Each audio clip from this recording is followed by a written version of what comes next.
All right, we are one race into the playoffs for the Cup Series in the North Carolina 811.org Cup Series. And we get round number 2 tonight after a wild Roval race that saw Daniel Falkingham take everyone to the woodshed, if you know what I mean. We're getting ready for a good one tonight. Las Vegas Motor Speedway, Sin City. It is round number 2 of the playoffs, and we welcome you in to the Captain Esports Network as we count you down. 4 races to go.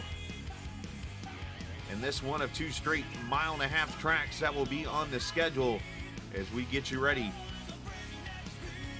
That is not race number 2130 laps. That's oh boy.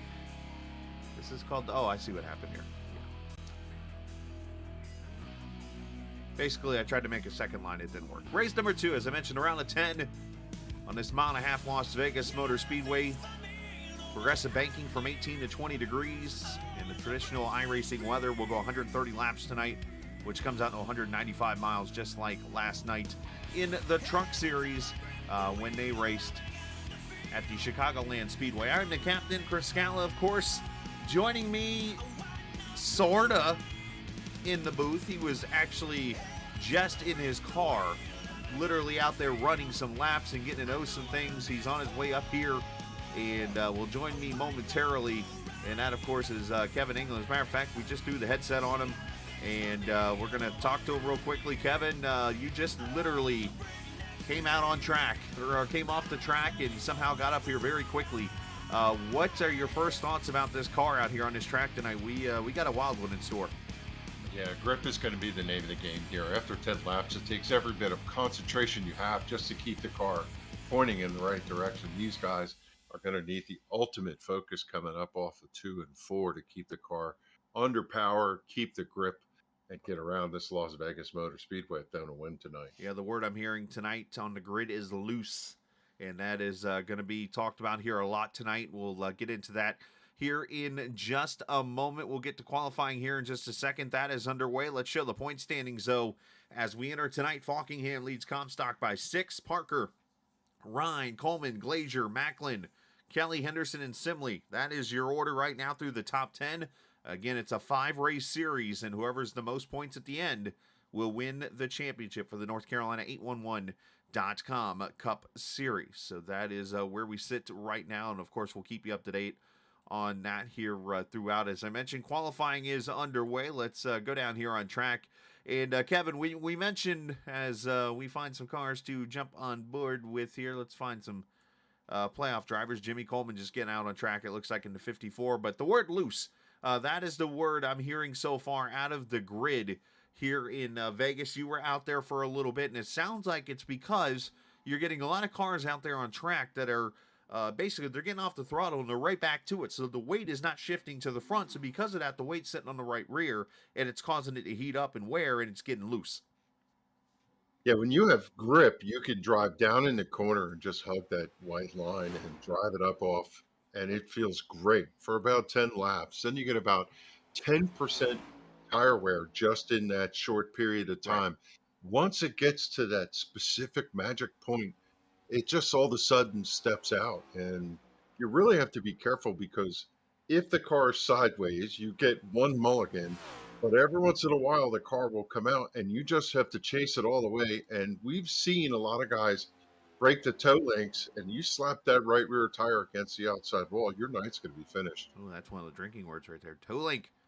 You see Coleman go right to the white line there. These guys talked about the bumps not really playing a role. You see a 3-way tie up top. That means there's literally thousandths to 10,000ths of a second separating the top 3 right now. And you see Jose Gonzalez was in purple and then crosses the line in the green and to the pole. 30.68 for Speedy Gonzalez. Good lap there as Coleman comes across the line. And we'll see what he loads up here. 30.76, only 11th fastest for him. But that's kind of an upset there with Dalton getting knocked off the pole. Yeah, how about Jose? He's just been on a tear lately. That there's just something about his racecraft has improved as the summer goes on, and these hot racetracks in the Vegas sun suit him very well. We ride with Justin Mons here as he's going to cross the start-finish line here for his first lap, which is kind of a tune-up lap. You get up there on that top side and kind of wind it up a little bit down to turn 1. A little loose on entry there as he gets over the bumps, has to kind of counter steer back. You can hear the tires sliding a little bit down the back straightaway, the Nellis straightaway, if you will. And this turn 3 is a tricky one, more of a sweeping corner here. Yeah, late apex come down, and a lot of drivers change the way they come off. Some like to sweep way up against the wall just like that. Others like to drive off from the bottom. And of course, they're going to use the apron down here on the qual laps to see if they can cut the course a little bit and save some time. As Mons goes P10 as qualifying wraps up just like that, 5 minutes out. I heard one person actually bring up that a way you can treat that turn 3 and 4 corner is kind of like turn 3 and 4 in Atlanta. That's more of a corner you can kind of drive straight into. But you can also get up there against that safer barrier and kind of dive it in with a late apex. And you can kind of do the same thing here at Vegas. It's curious. There is a high line at this racetrack, too. We see everybody being a bottom feeder there. But I'm curious later if some of those drivers, to give a little relief, are going to go up there above that top seam. They may not ride the fence like you see at tracks where they're inches off, but above that top scene later in the run is a possibility here at Vegas. And some you might see actually straddle the seams because remember, progressive banking 18, 19, 20 to the top. And when you straddle that banking, it kind of de-wedges the car a little bit. So if this car gets, which, you know, if it gets loose, it's going to get looser, obviously. But if you do happen to get a car that's tight and dirty air, you got to be careful because the car could obviously get tight, and if you get over that little straddle, and it might free it up a little bit. So that's more going to be a dirty air move than anything. I'm looking over in chat. I don't see Mr. Pole Sitter here in the channel at all. So we were going to talk to him, but instead, let's talk to. No, let's get Randy up here. Let's bring Randy Oakham up. He's a member of the North Carolina 811 crew as we get ready to show you the starting lineup real quickly. Randy, you got a copy, bud? Kind of a Hail Mary here. Hey. There he is. Hey, Randy, how are you tonight, bud? What's going on, fellas? Well, I couldn't help but think about the weather. It's getting cooler now. We've already had a little spell of cold air, especially here in the Georgia area last weekend. And as this ground gets colder and colder, of course, the 811 is a big number that we obviously like to talk about with digging and things like that. Talk a little bit, if you will. And I mean, I'm obviously trying to gain some knowledge myself. Digging's a big deal. But now as it gets colder, of course, we got a lot of wires in the ground, of course, that we're working our way through and stuff. Talk about how that plays a role and stuff. Yeah, you know, oddly enough, the weather really doesn't impact, temperature-wise, doesn't really impact, you know, 811 activities and protecting everything, unless there's snow cover.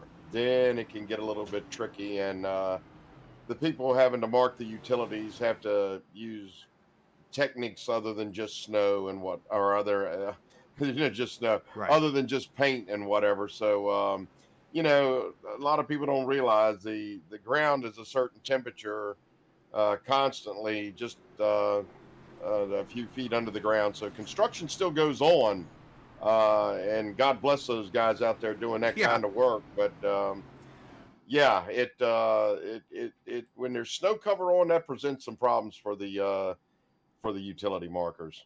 Absolutely, man. Well, hey, I know I kind of threw you on the spot there, but hey, appreciate your time. Good luck tonight on the green flag. Just wanted to kind of get something out there for the 811 guys tonight. We appreciate their hard work and appreciate what you do also.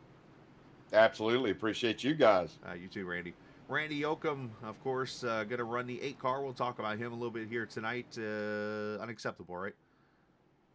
Yeah, man. That's what I thought. As you saw Speedy Gonzalez there, Jose on the pole tonight. Of course, that is the 811 Call Before You Dig Pole Award as we come to the green flag here. If I can find the link, there it is. No, it's below. All 811 Before You Dig as we come to the green flag. 130 laps of racing in the Cup Car at Vegas. It's round 2 of the playoffs. Round of 10. And Good jump for your leader is going to get out there with Comstock following him through on the bottom line. Here comes Mike Kelly to the bottom of Tyler Dalton coming out of turn number 2 to Four take over wide. that third spot. Sorry, I just saw 4 wide. Byron Daly went Kyle Busch on the top side. Holy moly. Didn't mean to cut you off there. Oh, and No, Mons and you Falking got to get it touching. when you have the grip, as Mons is out there in no man's land to the outside. I didn't expect that to start this race. But do call 811 before you dig, by the way. Yeah, I'll tell you, digging on the outside is the way to go. I see Glenn Campbell in the 44 up there on the high side making time, and you get such a good run like Atlanta, the new Atlanta off the backstretch. If there's a hole in front of you, you're coming forward, and a lot of these guys know that on this start. Yeah, I did not expect that. I just literally looked up. I was about to talk about our cameras tonight being presented by TrackCams22.com, and then I see this Coors Light gray-colored car all the way against the fence, passing 3 cars at once. But yes, our cameras tonight presented by TrackCams22.com. You can check them out online on Facebook, and they're in the iRacing forums, but you can check them out there and get the cameras that you see on live TV from Cup Racing to IndyCar to the dirt stadium trucks. They have those cameras. They have fan cameras and so much more you can enjoy. But here you go, enjoying the cameras you saw just a couple weeks ago in Vegas. I got to go back to the start of this race. That was probably one of the craziest things I have seen at the start of a race here. Where's Byron Daly? Let's watch this gray-silver bullet, if you will. Gray-silver. What? Silver bullet. Silver bullet. He gets the jump on Falkingham, goes to the top side here, and then goes straight Kyle Busch on the field here.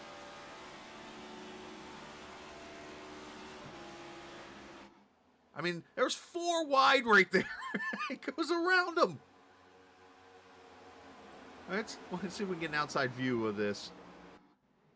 I mean, every other league I broadcast for, there's going to be angry drivers. This league, it's like, Tuesday. Yeah. You know, I think there was a little backup there. I don't know if Campbell didn't get a good run or Mons didn't get a good run, but they kind of checked up there in front of them. But everybody made up to it there. I think what happened is Mons moved up a lane, and it checked up Henderson. And that's where the pass happened there. That's just craziness right there. Speaking of craziness, David Comstock's already gone to the lead. Mike Kelly up to second. And Gonzalez, unfortunately, being freight trained on the bottom side. Tyler Dalton, who has all of a sudden kind of come alive in the Truck Series and now here in this Cup Series, starting to wake up in that 19 car. Yeah, right now you got to watch their working lap number 6. In about 4 to 5 laps, it's going to get ugly, so to speak. When we talk about that tire wear, it seems to be 10 laps. Everybody was talking as to where it was. So Comstock able to get the grip on the outside. There's grip on the outside, on the middle. When they're this tightly packed, you can't run the bottom, which is the preferred line, and that's how Comstock made the pass. Yeah, I'm noticing a lot of cars right now running that middle groove right here where you see Scott Simley running here in this 12 car. A lot of cars getting good runs center off, it looks like, in that part of the track there. As you see the 44, Glenn Campbell. There's a little something I've learned here that tonight about Glenn Campbell. Something tells me this is going to be a good run for him tonight. If he can keep it under him, which, by the way, 140 lap race. This race was extended by 10 laps. If he can last all 140, I think a top 5 finish or a top 10 for Glenn Campbell, the Rhinestone Cowboy, could be in line tonight. I'm not going to give away the secrets, but just say that a friend helped him out with something, and that car came alive. I know what you're talking about. 3 wide here. I never thought a profile would help things. Let's just leave it at that.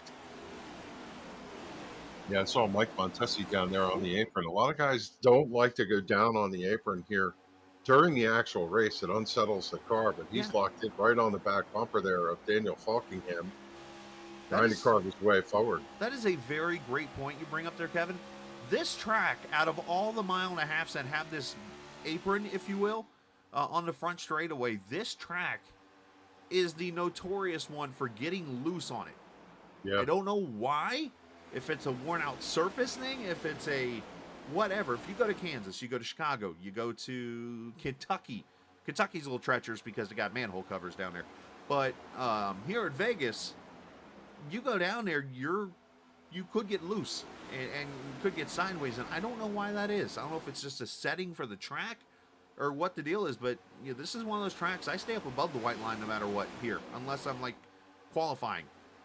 There's one small sweet spot on the apron transition back to the racetrack. You hit that, car will roll smoothly up there. Otherwise, it always tends to be upset. Oh, Daniel got Walkingham loose. sideways. I'm telling you, it's time. We're working lap number 11. These guys charging the corners. They can run Oh, almost Daly gets hit. qualifying laps. Hit again. On the apron. Saves it. So hard to catch the car here. What in the world? He saved that car. Yeah, the apron straightened him back out, it looks like. That was Shades of Sterling Marlin 2002. If you remember that race, it was, oh gosh, who was the other car? Jamie McMurray, maybe? I have to remember that hit him coming to pit road in turn 3 and 4 like that, and Marlin ended up winning the race. I know whose eyes had the biggest saucers were Montesi right there behind him, just watching that whole thing go through, saying, catch it, catch it, catch it. Please don't. Because a lot of times what happens is you swing the car right, and then, ask me how I know from practice, you come back across the racetrack. Oh, the old front end grips and turns right?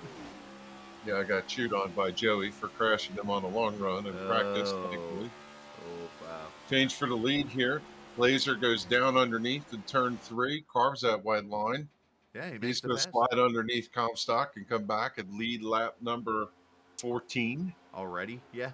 Nice pass there by Glazier, third leader of the night already. Mike Kelly putting some pressure on Campbell, holding strong there in fourth. Want to see if we can go back to that save that happened 3 laps ago, I think it was. It was about right in here. Oh, yeah, there's direct right there. So let's back it up a little bit because this all actually starts in turn 2. Yeah, looks maybe you got a little help. This is, Did you get a little help? As Darrell Waltrip would say here, they wrecked and didn't hit anything. So right there, Daniel gets loose. He clips the apron a little bit there. They'll scatter. And Byron's going to go to the bottom, and Montesi's going to kind of get back to the throttle quick there, getting in the back of them. And then they're all trying to check up and give each other plenty of room here. Everybody saves it. I think you see what happened there is Glazier didn't know that the 6 was going to be down there. He thought he was going to cart down the corner, come down and caught the nose of him. For Mike, it's one of those things where you just can't check up fast enough. No, yeah, remember, these cars have different kind of braking systems in them, and they don't stop too quickly. As Mike Kelly has moved to the second position here in this race, and the car that's falling back right now is that Smashburger 26 car. Jose Gonzalez fast on 1 lap, but here he is 15 laps in, and he's fallen all the way back to the 8th position so far. Brian Macklin started 18th up to the 7th position there in that 30 car. He was P1 in practice also. So you and I were talking about this prior to the race. Kelly the lead. Sorry, Kev. Yeah, let's watch if Kelly can get him here. Macklin's in the grass back there also. But Kevin, you can't get a word in edgewise. Yeah, that's the action at this track. I don't know. Oh, and Glenn Campbell. Oh, no, Campbell's on pit road.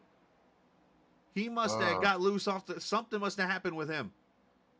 Wonder if he clipped the wall and broke a toe link or something. I think you might be right. He's coming to pit road here.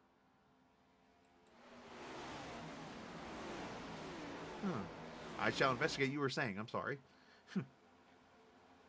Yep, he had turn number 4 there on lap 14. Just got loose. The car came up, slapped aside. Oh, no. Yeah, and I'm positive that breaks the toe link for sure. So it's an 8-minute repair. Oh, you got to feel bad for Glenn. Hey, I mean, he did well for, for 12 laps, but unfortunately, still 128 laps to go here. And I want to see if we can find what happened to if I can find his name on the board. There is Brian Macklin here. A little D-Dido off turn 4 here, I think.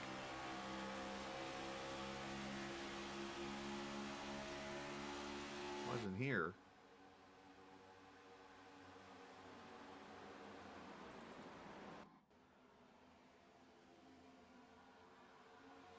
think it happens right here. So he's underneath Gonzalez for position. He's got Daniel there behind him. One thing about this car, it does not have the side force. And you see right there, the car almost goes driving right to the apron. What a save. Yeah, it carves and it just wants to carry. You really don't want to turn right, because if you do, it'll whip and go back to the right for you, and you really don't want to have that sensation. So you just got to go along for the ride. When it takes its trajectory, you're hoping, praying, saying things to the gods that you don't end up down in the grass over there. Mike Kelly leads this race by 0.6 of a second. You see Falkingham chewing up through the field right now, up to third as he passes Bentley Glazier. Scott Simley up to the 5th position. Jimmy Coleman, Tyler Dalton, and Gonzalez Montesi and Tommy Ryan up 10 spots. So let's talk about Gonzalez, coming back to that point earlier. Long run guy. Long run guy. He is not going to run his equipment off. He'll watch all these guys drive by, and then they'll all go to pit road and need tires and fuel, and he'll be running to the halfway point and do it on 2 stops or something like that. But just, there's something about the way he paces himself. He has a different mindset than everybody else. I'm not surprised to see him be conservative here. I just could not help but catch what line he was running right here in turn 1 and 2. Let's see if he does in 3 and 4, and I'll explain it. He goes right to the bottom here. You really want to get the Coleman getting a little loose. But hold on, Jimmy. Oh, and up front, somebody's spinning up in the lead. Is that Kelly? Yeah, Kelly just got super loose up here. I can see it up there in the front of the camera. I saw somebody sideways. So Daniel all of a sudden goes to the lead. Yeah, the car just broke loose. And again, these guys are going to do this all night long. Car steps out, even partway down the front straightaway. That's the strange thing about it. He must have been just putting a little bit of wheel to turn it down, and off it went. This is the reason. Actually, you know, I just caught something here, but just real quickly, this is the reason I love this car. And if NASCAR makes a couple of little changes to it, this car is going to be perfect. They need to take that diffuser out from underneath. Yeah, that's probably the biggest thing. The biggest thing. Remember what I said earlier about the progressive banking? The seam is where the banking transitions to 18 to 19. He's running right on it right now. Notice the car's getting free because it's de-wedging on the different banking. Causes him to get all sideways loose right here. Chased it up, turned it down from the wall so he didn't get it, and then wobbled. That death wobble all the way down the front stretch is just, you're left, you're right. You think it's going to come back, then you're left, and you're right. And you're looking in the rearview mirror, and you know people are coming. And you're hoping they see and pick the right choices. Justin Mons with issues. Everybody's having issues right now. Hey, he gets loose. Actually, his was more in the straightaway. He went through the grass. Oh, that diffuser's all busted up. Doing a little Robbie Gordon through there. A little mowing. Just doing what is it? The stadium trucks where they're jumping. Yeah, right. That's exactly, yeah. So Daniel Falkingham leads now. He's the 5th leader already in this race. Comstock leader, second. Gonzalez, Comstock, Glazer, Kelly, and now Falkingham. We're on pace to have everybody lead this race except for the guy who's 28th.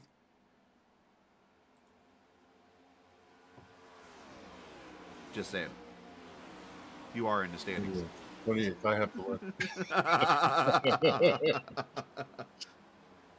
Oh, man. Here's this 43 car. Nice paint scheme on the Doug Roth machine. I like it. That is cool looking. Elliot Henderson there with him. I just listened to the junior download with Eric. I'm a huge fan of Eric Jones. Oh, Eric Jones. Oh, yeah, absolutely. I can speak to both of them. It's kind of interesting because today, get a little personal here for a second. So today, was a rough morning for me. Like, I was furious pretty much by the end of like the sort for where I work for FedEx and stuff and out there on the road. And, a lot of things were coming to my mind just from home stuff to work stuff. And I was just like not happy. And, like all of a sudden I'm at a stop and what comes to my head is the podcast. And I thought to myself, and this is one of those moments where I wish I could just call my dad and talk to him. Oh, some contact there. Coleman and Tommy Ryan door checking each other. Might want to call before you hit in this case. Both them in, I think they're both in 8-1. Nope, I'm I sorry, think Tom's that's in 8-1 knocking on the door. There you go. Excuse me, pardon me. I saw Simley sideways off of 2. Simley having a great run here tonight. Yeah. Running in the 5th position. But yeah, just real quickly wrapping up that story, it was like that thought came to my head of, man, I wish I could talk to my dad, and I thought about those two because they've lost their dad. Obviously, Eric was similar to mine. You know, we both lost our dads to cancer. Obviously, Junior, we know what happened. But you know, it's like there's those moments when you've lost a parent or something like that that you just wish you had a moment just to kind of go vent to them or whatever, you know. So that kind of crossed my mind. You brought that podcast up. Yeah, that's one I got to listen to still. But just listening to some of the highlights on YouTube and stuff kind of told me enough of what I need to hear. So I'm looking forward to listening to it. Yeah, Macklin and Daly both with 3 wins on the season. Macklin looking to see if he can get himself Tyler in this championship. He was just sideways over there at the start-finish line, chased it down to the grass. Everybody at that point now, tires are wearing out, the right rear taking the beating, and it's mostly off the corner. And just people just trying to hold on. And the thing about it, and I think Tyler might have checked up for Byron there. It's weird. A loose race car, you almost want to take it to the top side, you would think, common sense, because you don't have to turn the wheel as much. Even though they say the top side, actually, it's got Simley with issues now. Simley's in the outside wall. Broadcaster's curse. You credited Simley. Yeah, sorry. But in this case, I was watching cars get up there in that 20 degrees of banking up there at the top that really doesn't get used, and they were dancing. Yeah, there's no saving grace at this racetrack. You could go up high and the car just still steps out. You're almost better, it feels like, to lay off the throttle, coast around the corner, and then try and point it straight up out of the corner. And you see the drivers doing whatever they can. This is such a tedious racetrack that we heard some of the drivers say, I'm going to be quiet tonight, go in a quiet place because I need to focus. They just want to be able to hit their mark, drive through. If the car steps out, not have a distraction and try and catch it. We saw Simley. He did one of those death wobbles off of turn 4. Sorry, I'm watching Macklin here. Yeah. Boy, that's got to be how you don't lift and just let him say, have at it. I mean, look at his hands. Thing's all sideways. Swatting flies, boys.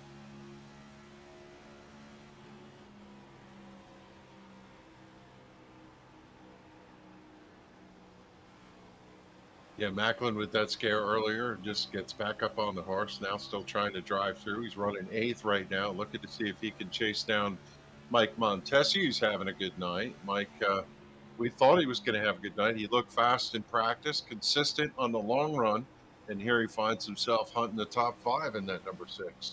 Mike actually was going to finish second last night in the truck race, but unfortunately had a terrible pit stop, overshot his pit stall, and ended up 4th last night in the Trans-Service Truck Series race at Chicagoland. Was running fantastic. He and Dalton had a great battle, but unfortunately was for naught there when he fell to 4th. Which, by the way, should be 3 wide here. Huh. Where's this, turn 1? Daly got underneath Coleman, who got slowed up from Montesi and took him 3 wide. And now, they all wobble out of 2. Byron's car coming. The spot. This is fun. We need more like this. That is bravado all the way through. Is that cheese? Yeah. Just check. You got to remember, just to remind the viewers, Kevin brings a whole nother lingo to the broadcast and makes me look a hell of a lot smarter. Nice. Bravado. Isn't that town in Utah? Oh, wait, that's Provo. Anyways. That's Provo. So, this always reminds me when I see a race like this, Kev, of it doesn't make sense when I say this out loud. You're going to look at me like I'm an idiot. but it's the way it is on iRacing. The looser the setup, the better the racing, it seems like, in a league race. Yeah.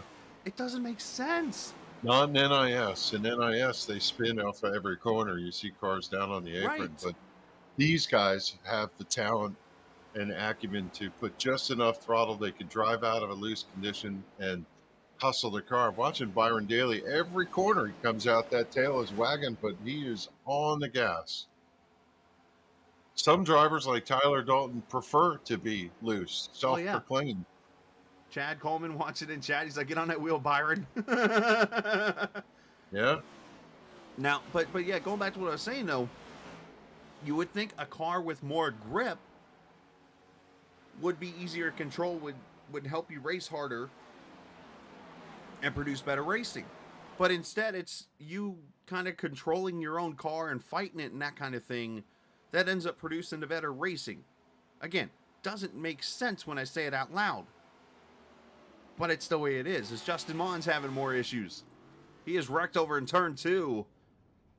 No caution. He's all the way down on the apron. And Vegas is one of those tracks as he jumps to pit road.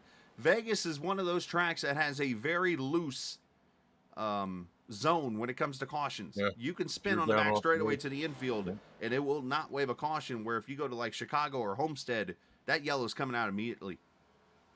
Every one of those drivers comes out of turn 2 and sees the smoke in the air and wonders what's going on over there. Right. That was, but I tell you, that race for second, third, fourth, just swapping positions. Kelly has come back up to second around Comstock. Comstock slipped back when Glazer slipped by. Comstock's been having a good run as of late. He was running second to Daniel for all of the race last week, and here he again finds himself running in that top 5. Pretty good speed for that number 13. And you see the different lanes being ran. You see Kelly's up in that middle groove. Comstock actually kind of did a more later apex, and then you saw Bentley Glacier, I should say, and then Comstock was right down on the line here. Watch here. See Kelly's in the middle. Comstock's kind of running that seam I talked about and then cutting it to the bottom. Yeah. He's actually more going around the bumps than anything. And then Comstock right there, middle groove. And of course the bumps are there because that's where the tunnel is in turn 1 and 2 here at Vegas. Let's see this There's time. one doozy down there on the bottom that you hit it, but these cars tend to not flush like the old car. Oh, hold on, Mike. Yeah. One of the things I saw is out wide, down low, drive off straight, right? If you look at the way they come through the corner above the seam, and then they turn the car down and straighten the corner out, although that time they didn't do it, and that's what you get. It's another version of Just see that diamonding. wobble. Right, it's another version of diamonding, basically like on a short track. What they're doing is they're entering kind of higher, and then turning down. There you go. Off. There's the corner. Yeah, and then turning down off. And if you can turn it down, right? No, you're exactly right. It's like Jello, man. Watch it wiggle. Well, it's like a couple of years ago. Wiggle. You got the. Now you're reminding me of the little wiggly dude at the car dealership.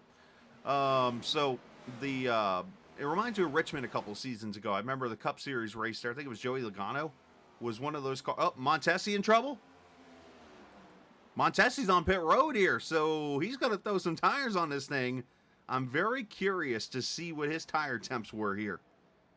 I don't know if there's any way. I'll have to figure out a way to get to Mike or something to see. Maybe wait to if we get a yellow. And Mike, bad boys, what you want? Anyways, pit road penalty for looks like Mr. Montesi. I'm guessing speeding because he's sitting there. Well, he did a tank slapper on the left side coming in. Didn't get it wound up. Split in, slapped the left side wall. Oh, so he might have damaged him. On his entry, he could have damage, and that's why he's still sitting there. He really hit it. So 3 seconds on Glazier. Down and away. Yep, Montesi just pulled away a 30-second stop. So yeah, it's definitely damage. Because if it would have been a pit road penalty, he would have been there for about 50. Coleman is sitting there in 10th, having a quietly solid night. Another guy who's been forward focused, if you will. He is. Put it like this: I know I'm one who talks too much, and it got to a point where Joey pretty much respectfully said tonight, he's like, "Look, we're getting in the long run of this practice. Let me focus here." And I had no problem with it. I said, "All right, you got your thing. I'm gonna move up here and get ready for the race." And these guys, they come, hard hat, lunch pail, and everything ready to go here. But 47 laps, as I mentioned in the books. It's a 2.8 second lead. Daniel Falkingham to Bentley Glazier, Mike Kelly, David Comstock, and Jose Gonzalez. You mentioned the long run. He is back up into the 5th position. Yep. Byron Daly up to 6th. Jimmy Coleman, Brian Macklin, Tyler Dalton, Joey Jatina. As you know what, this gives me an opportunity. Let's check on some of our 811 drivers. Of course, presented by the North Carolina 811.org Cup Series, the sponsors of the series. Tyler Dalton running in the 9th position there in the 19 car as Tommy Ryan comes to pit road. One of our 811 drivers. This is, I believe, a scheduled pit stop here. I believe you're right. I just heard him call that he was going to head in. Locks up that front tire, pulls it in. Got his northern tire pit crew as he overshoots a little bit.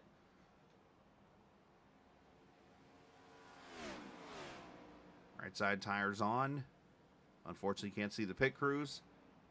As my other broadcaster, Ricky Springer, said to me one Wednesday night or Sunday night when we were in here, and it was a great point.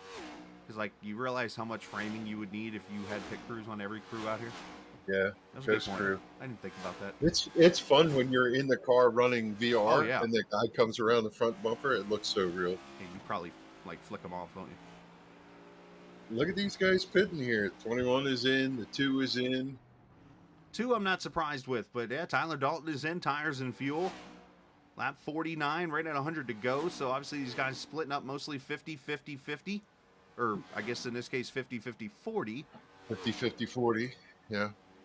Which you could split. You really don't want to run the fuel run out if you can help it here. They could do 45-45 here actually too.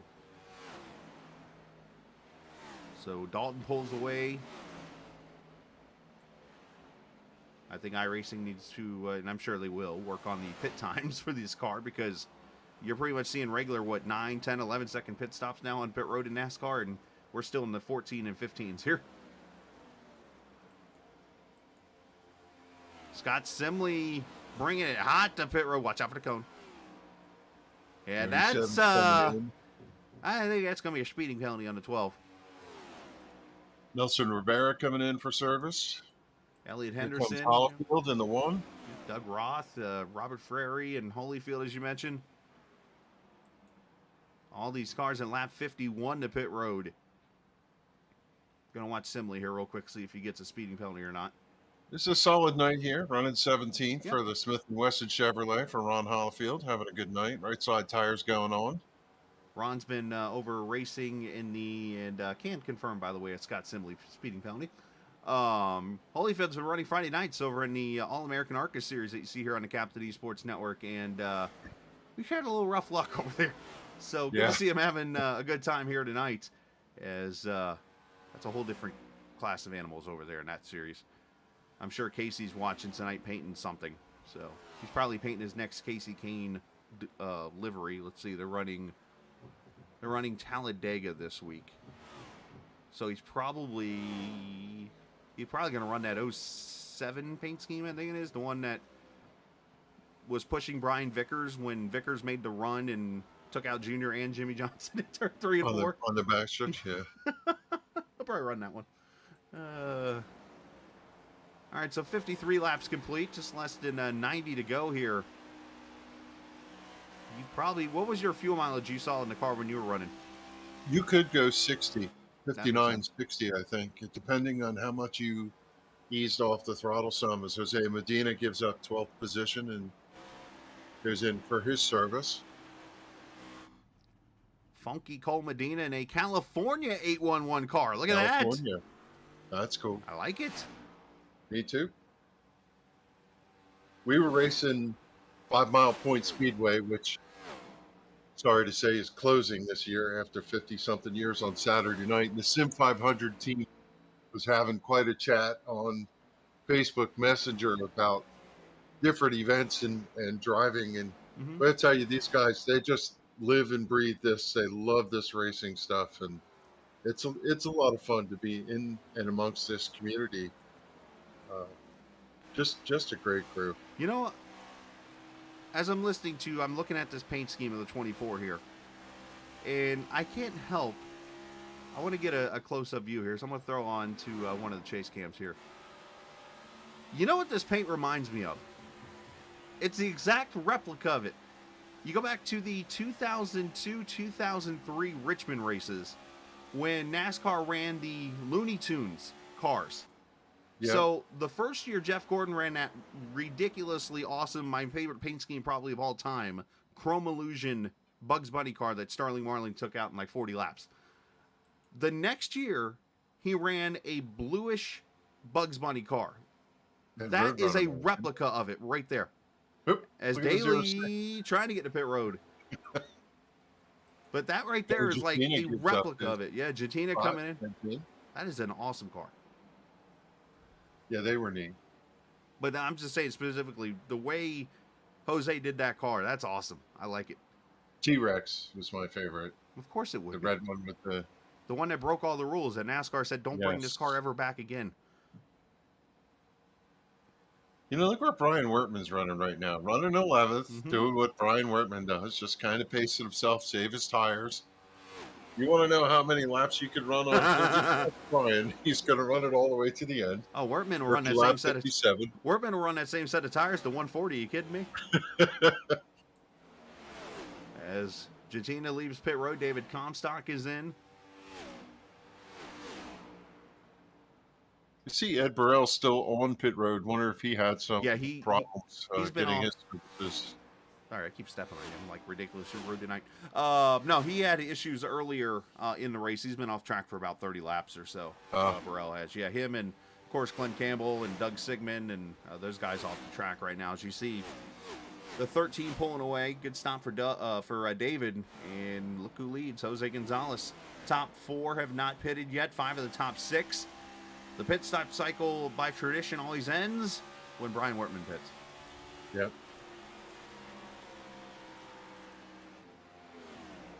Watching this little battle on the backstretch, a couple cars lined up. Robert Friery, the third, running in the 18th position. He's running right there with Randy Yoakum, who we talked to, and the Scott Simley, number 12, who's running a lap down. This is the tricky part when you have tires and you run in and amongst these guys and you just don't know how quickly they pitted. Mm-hmm. Maybe you have a little more speed, a little more pace, and you get underneath and you have to be ginger with it. Yeah, you got to be very careful because to a point, you know kind of who's still out there and who's not. And the way you know that is like, okay, you kind of pay attention to as Jimmy Coleman is on pit road now in the 54 car. You kind of can see by who's running where in the race compared to you. If you know that car was running behind you when he pitted, he's obviously not pitted yet. So like there's cars like that you'll get to on the track and you know at that point, okay, this guy's still on older tires. So there's still that kind of ratio, like Scott Stenzel, for instance. There's an example. I would think Mike Kelly, Daniel Falkingham, those guys know, look, okay, Stenzel's not been on pit road yet. Macklin and Gonzalez could be more confusing as Coleman is sitting on pit road now. Another penalty. You boys need to learn to check it up there in turn 4. Yeah, you have to hustle so much to get off this racetrack, especially if you're looking in the mirror, because you're in the racing groove trying to get down into that pit road entrance. But at the same time, you have comms to all the drivers in the field, so you should be able to, if you get on the back straightaway, hey, 54's pitting, 54's pitting, you should know behind, hey, those guys you trust are going to check up. And you get off the track and you do your thing. I think what's going on is they're trying to get the most of the pit stop. And they're killing themselves. And one thing I've always done, and again, I'm not the best driver in the world. Far from it. And one thing I've always learned to do is marks. So what I would do is out here in practice is I would go down, and a couple times I'd go to pit road. And what I would do is look up to the outside wall, and I would find something.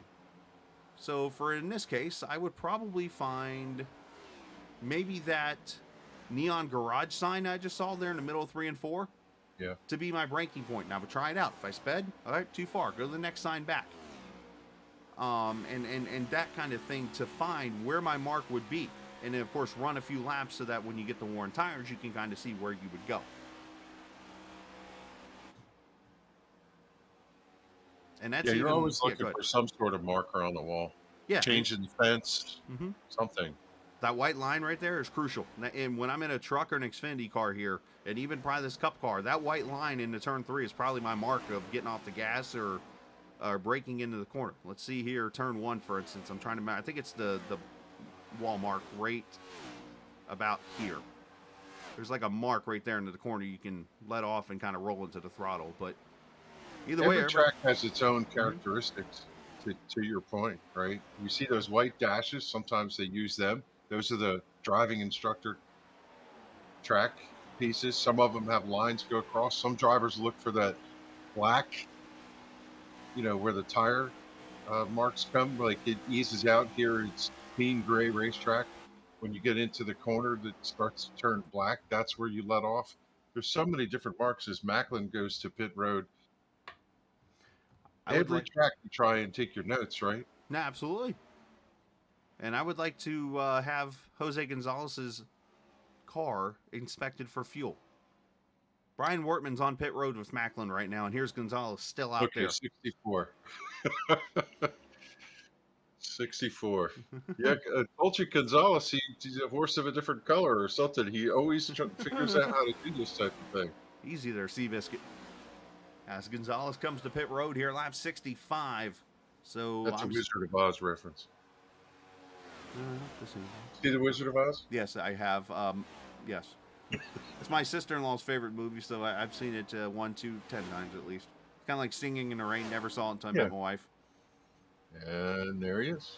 Fantastic. So how far did he get? 66 65 laps. to 66, yeah. Incredible. He went across the line. So Problem is, he's still going to be short of 70 here. So here's the thing, though. For him, he could probably go harder here, and a lot of these cars maybe can go harder and come in, let's see, at 67 here. You break that in half from 140, you're at 74 laps. So break 74 in half, you get to 37.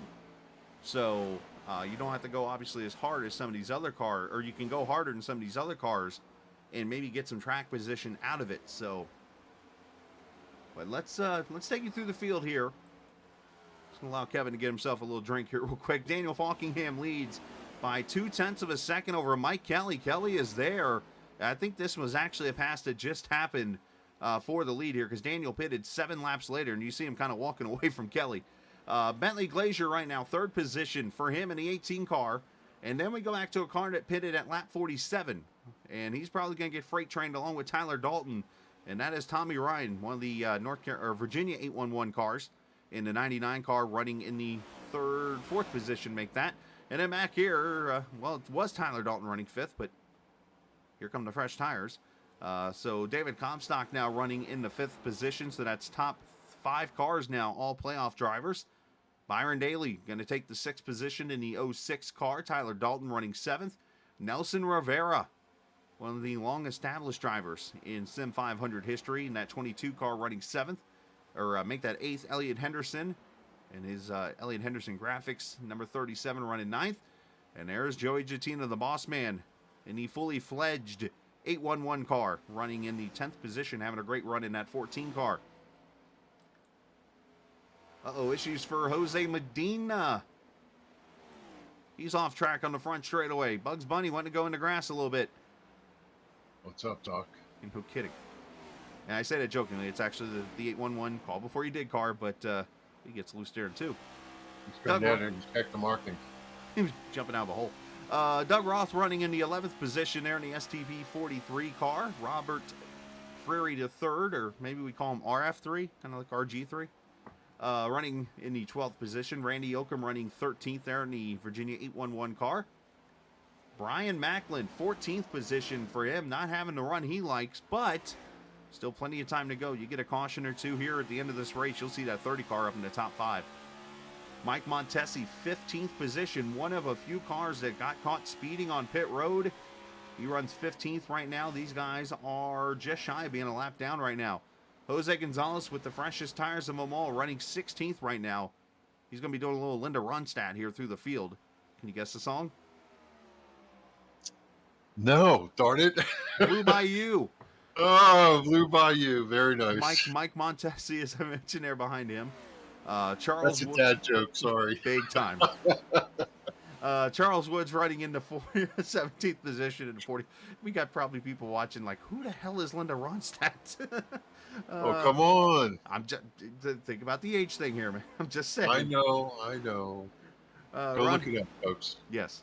Ron Holyfield finishing, running 18th right now in the one car. Jose Medina 19th right now after going out in the grass a little bit there. Scott Stenzel running 20th. Scott Simley, another car speeding on pit road, 21st. Jimmy Coleman 22nd after speeding in the pits. And then Brian Wortman, the last car on track, in the 23rd position right now. Actually battling Jimmy Coleman for 22nd here. Coleman had a second place run last night in the Trans-Service Truck Series. And unfortunately, it's gone the other way for him. Here's Ron Holyfield has gone to pit road as he went. Oh, he's pitting into the wall hard. Oh, as no. he got loose off turn 4 and tried to save her in that one car. Thankfully, no pit crews down in that area. That's going to be a tow there, unfortunately. They would have looked like Martin Truex's crew yesterday. So Bentley Glazier up to the second position here. About 3.1 seconds back. Race is flying on by. Hopefully you're enjoying the broadcast so far tonight. Of course, Kevin England and the captain here with you on this Monday evening. The final one, or actually no, we do got Halloween next Monday. I was gonna say the final Halloween. Monday of October, but One more. I'm gonna dress up as a broadcaster. What are you wearing? Regular clothes. I got my little soon-to-be 4-year-olds dressing up as Jessie from Toy Story. Nice.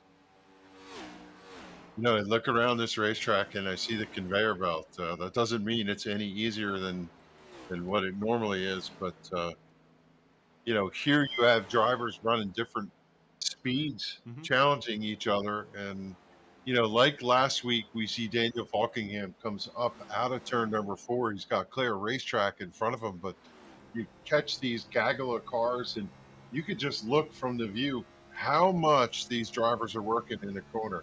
Turn down, left, right, especially coming up. They're working the throttle. You just have to have complete focus. And Chris, as this race goes on, these guys are worn out. Yeah. It's a lot of work driving this racetrack. Oh, yeah. Especially if you have a lot of force feedback and stuff, it'll put a work on your arms. As Mike Montesi has brought his car, it looks like, behind the wall. So not sure what's happened to the 6 car, but Mike has jumped to the pits and unfortunately looks like out of the race. We're riding right now with the 30 car, Brian Macklin, and the reason why we're riding with him right now, he is one of 2 fastest cars on the track right now. We showed you through the field. He was like 15th or 16th. He is now 11th in the field as he has newer tires. The only other car running faster than him right now is the car that just took the 12th position, and that is Jose Gonzalez. And the one thing I'm watching Brian here, watch his hands. Remember earlier Jimmy Coleman was swatting flies? Yeah. A little swatting, but he's almost dirt tracking That's it through not the too corner. bad. That's not terrible, but Not too bad. he's dirt tracking a little bit. Let's look at Jose's hands here. He's 14 laps in. Usually you could run 10, 12 good laps of solid once you get beyond that. If you watch like a Mike Kelly, Those are smooth 32 laps hands. in their Did you run. see? Those are smooth hands. Watch Jose here. Doesn't even turn right. Goes in. That is a little mighty. bit there, but That's what you call holding a pretty wheel. that's smooth. And then let's find, how about Mike Kelly? Yeah, go to Mike Kelly. Let's see what this looks like. He's running 32 laps.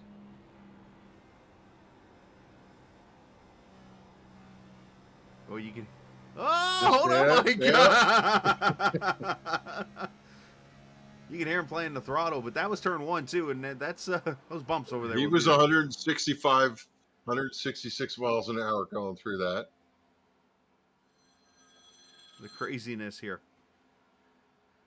Oh, you know what? We're going to step away for a quick second, and let's do a word from our sponsors here, of course, here at the 811, as they talk about calling before you dig. If recent storms have caused damage to your property, contact 811 before you begin your cleanup.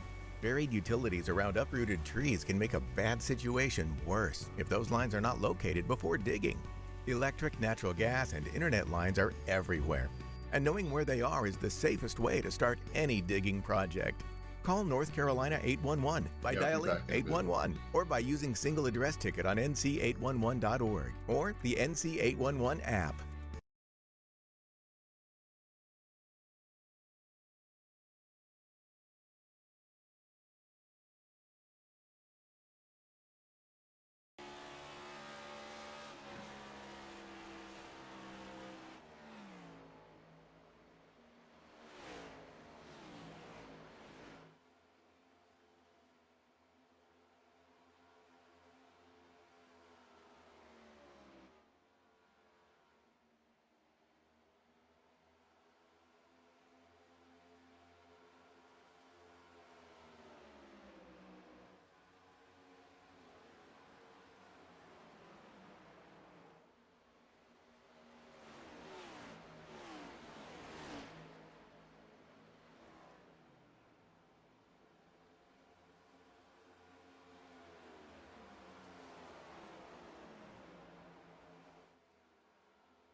All right, back we are here in Las Vegas.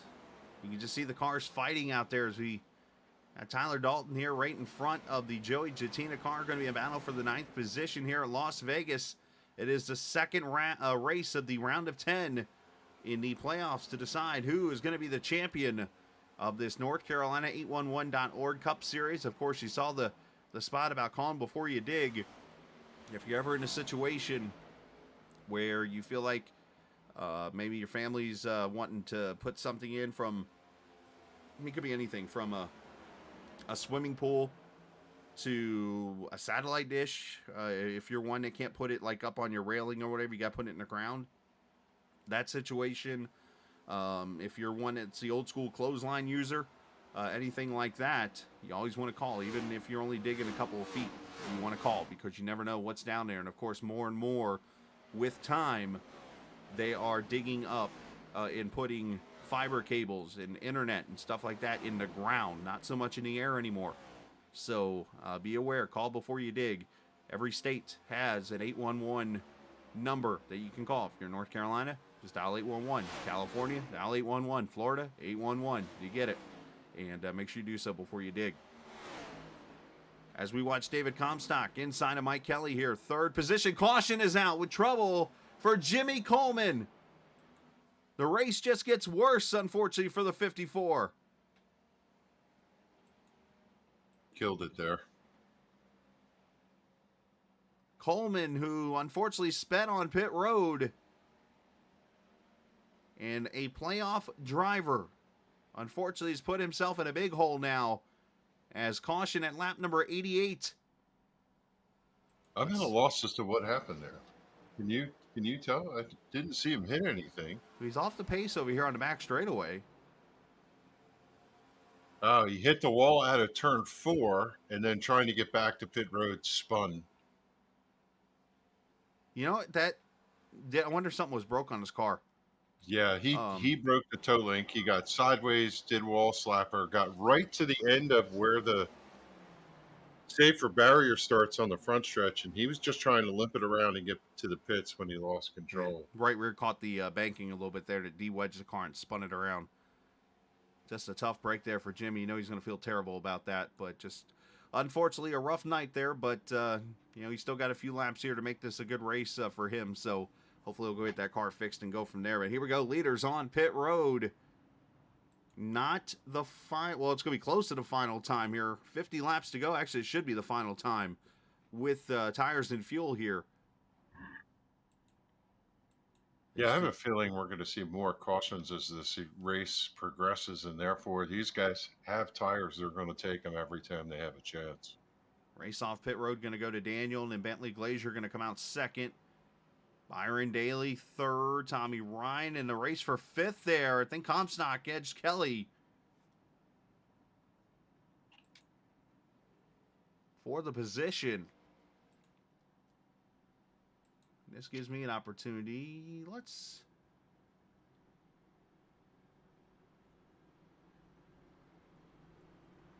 There's certain drivers I'm always looking for, and yet they're never in here. It's like my luck on that one. Let's talk with Byron's in here. Let's get Byron. This 06 car. Byron, you got a copy, buddy? Yep. All right, Byron, you're running in the third position right now in this 06 car. You've had a couple of feisty moments. The first question I want to ask you was, how did you feel after turn 1 in lap 1? Turn 1, lap 1, I felt really good. Honestly, that was fun. Then turn 3, lap 5, and then it wasn't so fun anymore. And then probably by about lap 50, it definitely wasn't fun anymore. Yeah, I was gonna say you've had a couple of moments out there with some issues, but nonetheless, talk about the driving. 1 to 10, how's your arms feel? Let's start with that. Actually, my arms feel alright. It's my shoulder. Like I kind of like push on the steering wheel, kind of like you would like a go-kart. So it's usually my shoulder that actually starts to like make my right arm go numb just from pushing too much. It's kind of silly, but it's true. But it makes sense. Yeah. So that caution was really nice because I got to get feeling back in my arm. That was good. So talk about the racing now. Let's get to that. Obviously, a lot of looseness. We see cars everywhere here. We've seen, I think the pace cars even got loose at one point in this race. But talk about it, man. What are you feeling in that car, that right rear? Have you learned anything? Any way you can maybe control it? What are you feeling in that 6 car? Yeah, honestly, the right rear just burns off, and it's really hard to control unless you just back your pace down extremely. And it's difficult to do by yourself during green flag stops, especially when you're trying to make up some time.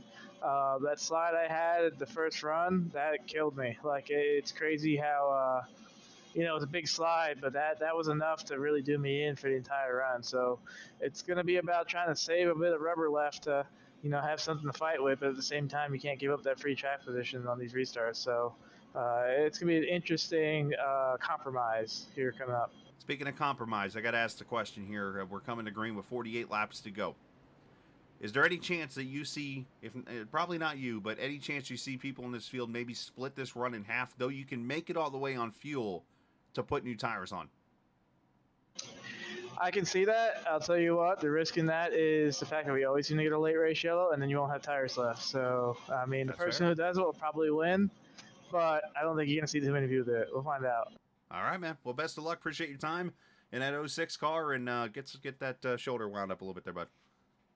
Thank you. Absolutely. Byron Daly in the 06 car, running in the third position. Team name, right? Yep. Team name for him. There he goes. So yeah, that doesn't surprise me about the pushing thing, because think about it, you've got a death grip on the wheel, and all that force is coming from your shoulders to your arms. So I could see where he's talking about with the whole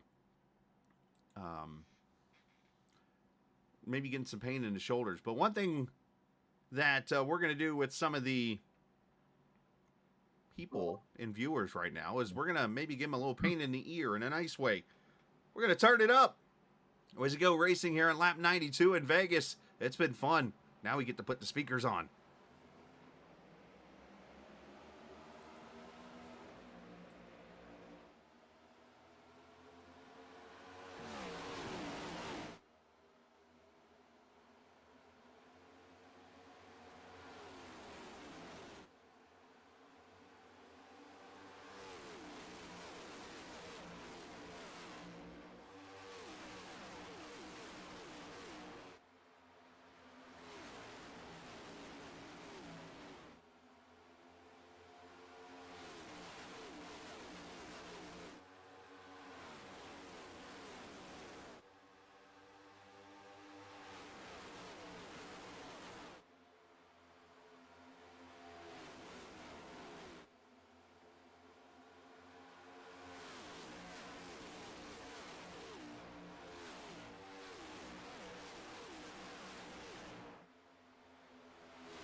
There you go.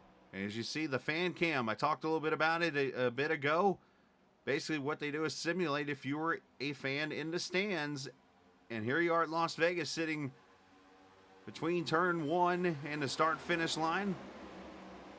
Coming out of the tri-oval area there in the turn 1 up on the banking there. You see them side by side. Mike Kelly showing he's got some short-run speed in that 2 car after Byron Daly led a lap. Came to 9th, different leader tonight. But something you did catch, Kevin, we had some wave rounds there under that caution. Yeah, these guys are begging for caution at this point. The 22, the 74, the 42, and the 24 all did a wave around, see if they could get back to that lead lap, and they're really hoping and haven't found that caution yet. But man, these guys are dicing up front. You could see during our period there, lead being swapped several times. And how about Tommy Ryan right now, hunting for a championship, looking in championship form up there in that top 5. Tommy looking good. Remember I mentioned Brian Macklin if he got a caution or two? Look who's in the 6th position there in that 30 car. Joey Jattina in the 14 up top there. He's getting a piece of this battle himself there in that Ford. Yeah, boy, I tell you, these guys, they were waiting for that caution. Macklin put Ryan kind of in a precarious spot there. Ryan had to get out of it or run into Byron.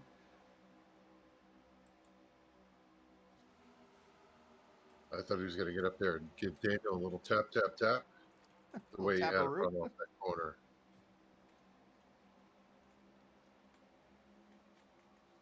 It's hard to run the bottom there. Oh, That's 3-1. Oh, yeah. How's this going to turn out? I believe in these 3 drivers. Put it like that. The 3, I think, that can trust each other here. They're going to come. Oh, no! Daniel's in the wall! Oh, wow. Well, there's a broadcaster's jinx for you. Locked together. Oh, and then the wall goes. Daniel, Oh, no, and then Elliot Henderson clobbers him. That's going to bring the caution out. I think. Yes, it does. Yes. And you know what? I wondered, did Macklin get help from the 99? Oh, points implications. That is huge. Or the hashtag that some people will say, championship implications. Let's see. That was huge. That was That big. just doesn't work when you're running that tight, especially as they were holding each other down in the corner going in. And I almost felt like the 06 backed out of it just because he was a little uncomfortable, and it saved him in this situation. Well, he backed out of it probably because the high side you want. Well, you see, okay, so Macklin get. So here's basically when you run the top side, you want to get out of the gas early, to carry the speed around the top side. That's what makes like Kyle Larson, Tyler Reddick, those guys so fast around is they get out of the entry of the corner and they come back flying with the momentum top side. That's what Byron's doing here. You know, yeah, Macklin just loses the side force there.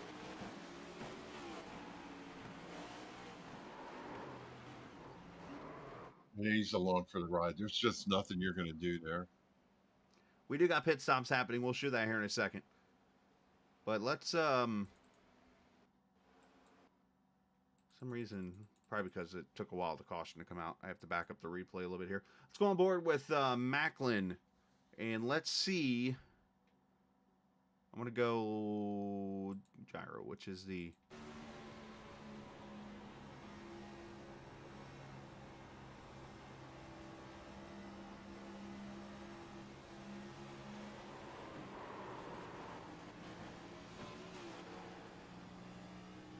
You don't see really any sudden motion out of that 30, so it's not like it snapped on him. I think he might have got a piece of the apron up there, and he just chased the car all the way out of the corner. Let's You have to hop in the 14. Oh, did Joey miss this one? You have to go in cockpit and watch how Joey came through that. The 06 did get a little tap to the wall, but I don't believe it's going to be that detrimental. So he's right down the bumps, but they're too far out of the corner for the bumps to play a role. Just may have just got the apron. You see the car? It does wash a little bit there. Wobbling, wobbling, wobbling. Now he's trying to correct. You don't know if Daniel took a little air off his spoiler where he's at also, but there the car just yawed and It up does. the Yeah, you're racetrack. right. Tommy was nowhere near him, so yeah, there was no contact there. Yeah. That could just strictly be aero. The 06 gets just a little tap in the wall, squirts out, and here comes the 14 with the 06 sideways in front of him. Left Yo! turn wide. And just scoots around that. Great hands by Joey. And shall we go on board? Just going to rewind it the old school way since it's doing that for me here. Let's go on board. You mentioned That's where you clench up in the seat. One of those for sure. 4 tires and a pair of under britches.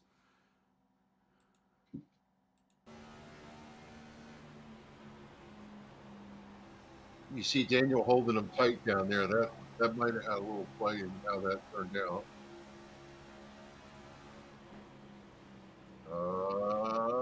Ooh.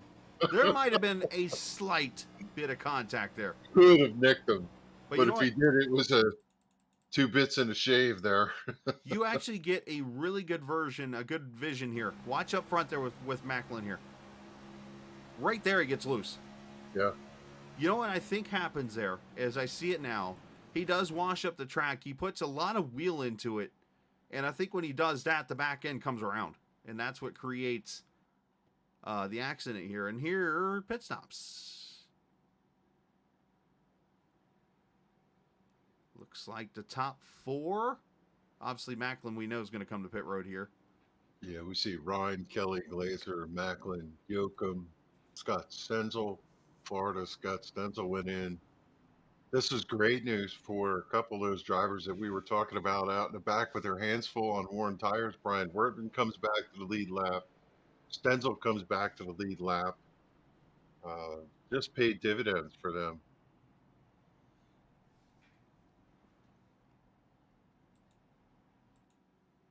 All right, going to come back to green here.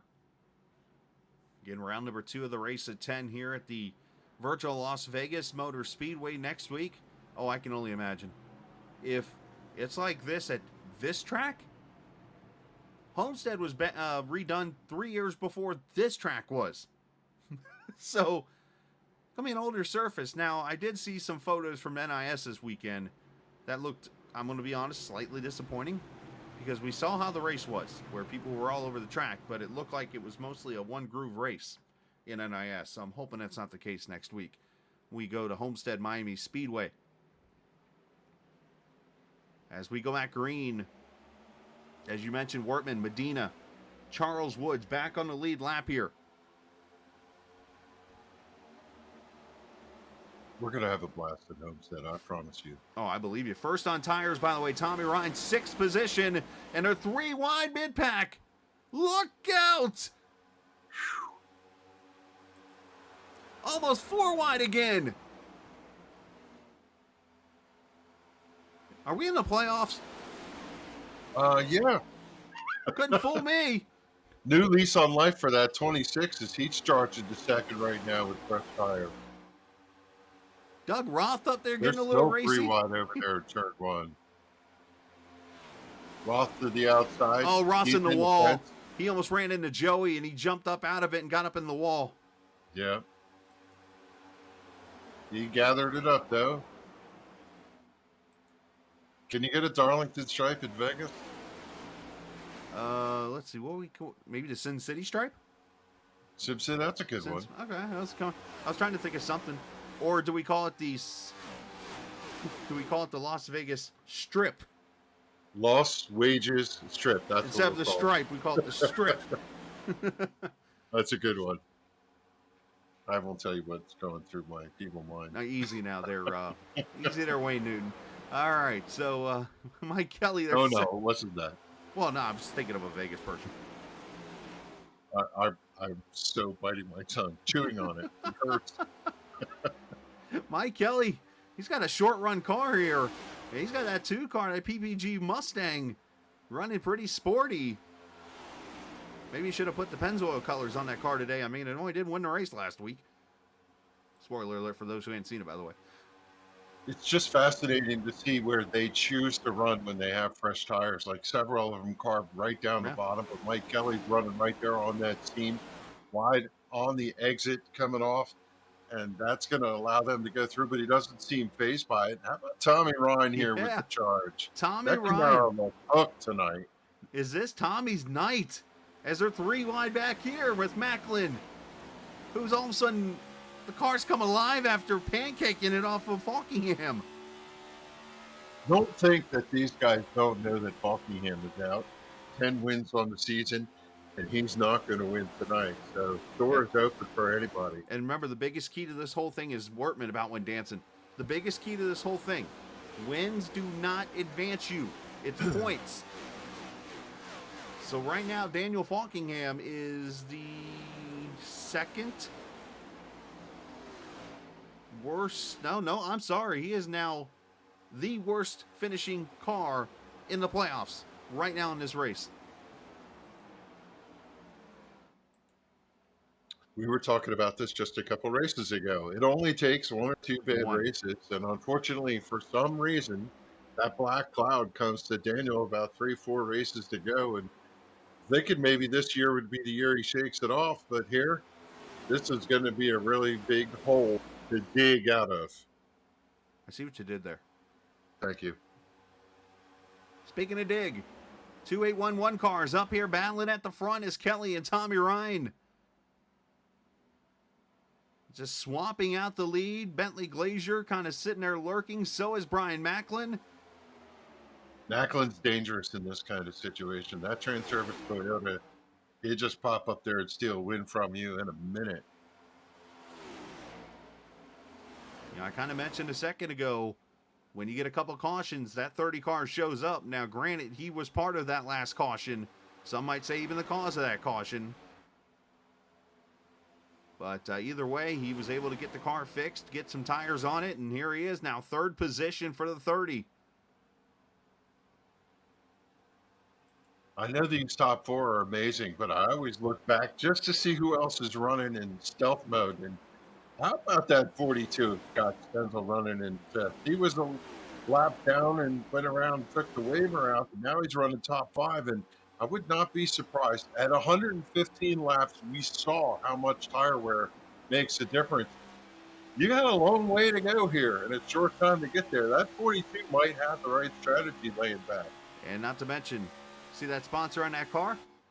They were announced today as the sponsor of the Winter Cup Series. That'll be run on Wednesday nights coming up here in a few weeks. Personal Comfort Winter Cup Series coming to Sim500 coming up Wednesday nights. That's going to be really cool to see.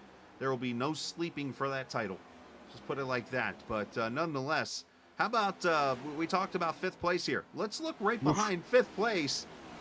Randy Yoakum, Brian Wortman, Nelson Rivera. From the Where Did They Come From files. Yeah. Tell you, Brian Wortman, what a second half of the season he had. Getting a win not too long ago, several strong runs, and here he shows up running in the top 10 on the premiere night and just having a spectacular run in that 74. Having a great run. So is Randy Yoakum. So that is now 1, 2, 3 of the 811 cars up in the top 6 right now. And you know what else? You know what else I'm seeing? Look over at the numbers. Remember I talked about the numbers in green are playoff drivers? There's only 5 in the top 10. Yeah. You just wonder if some of these guys had problems in their cars off the pace. You look at Byron Daly, he's running back there in 10th, which isn't terrible, but he was up there running in the mix with those top 4 earlier. Brian Macklin. And of course, we saw the crash he had just before. Right. Now, Macklin just took the lead from Mike Kelly. It happened a second ago when we were showing the battle back there for 5th. Here it is. Down to turn 1. I can pretty much guarantee that 39 car is not happy seeing this right now. Though it was on accident, I'm pretty sure Macklin didn't mean anything mean there or malicious, but when you get taken out by a car, Kevin, let's go for an example here, Kevin. When a car takes you out and then goes and wins the race, what's the first words out of your mouth? Of course, the guy that won the guy that wins the race, the one that took me out. Yeah, it's the ultimate insult, is it not? Absolutely. I mean, if the driver wins and it's a racing thing and that's the way it goes, but they have to go and win the Oh, race? It really is salt in the wind. Daniel is on track, by the way, and he just ran the fastest lap of the race, a 30.80. He's out there I'm just going to go now. Let's hope he doesn't. I don't think Daniel would, Yeah, but he's let's 50 hope laps that Daniel down. doesn't go looking for Brian or anything like that. I know we've already had one driver, unfortunately, this week get in trouble for some shenanigans, if you will. So we don't need it anymore here in this series. Let's hopefully he keeps it calm. I'm sure it was just one of those things, and hopefully the 30 car went over and maybe say, hey, my bad, I own up to that or whatever, and we go from there. But I'm sure, and they will look at it afterwards when they watch that replay. Bentley. See? But they just stepped out. This is, they're looking at it. These drivers have 18, 19 laps on their tires. This is it. This is when the cars start stepping out. And I look at a couple of these guys, Gonzalez, Rivera, Comstock, and whatever. They're all 30-plus laps. They saved a set of tires open for a caution late in this run. That's going to change everything. Now, if a caution comes out here in the next 5 laps, you got Mike Kelly, you've got, I believe, Tommy Ryan, Bentley Glazier, Stenzel maybe. Some of these guys still have a set. Most of these guys went and used the final set just now. So there's still some tires laying, I think, for some of these cars if the caution comes out here. But I'm watching Tommy Ryan just past Bentley Glazier. I think this car is, I think Tommy kind of backed it off purposely and kind of was like, let me save this tire a little bit and see if he can go attack now. And here he comes after Mike Kelly puts it right down to that white line. I say that as he goes dancing off turn 4.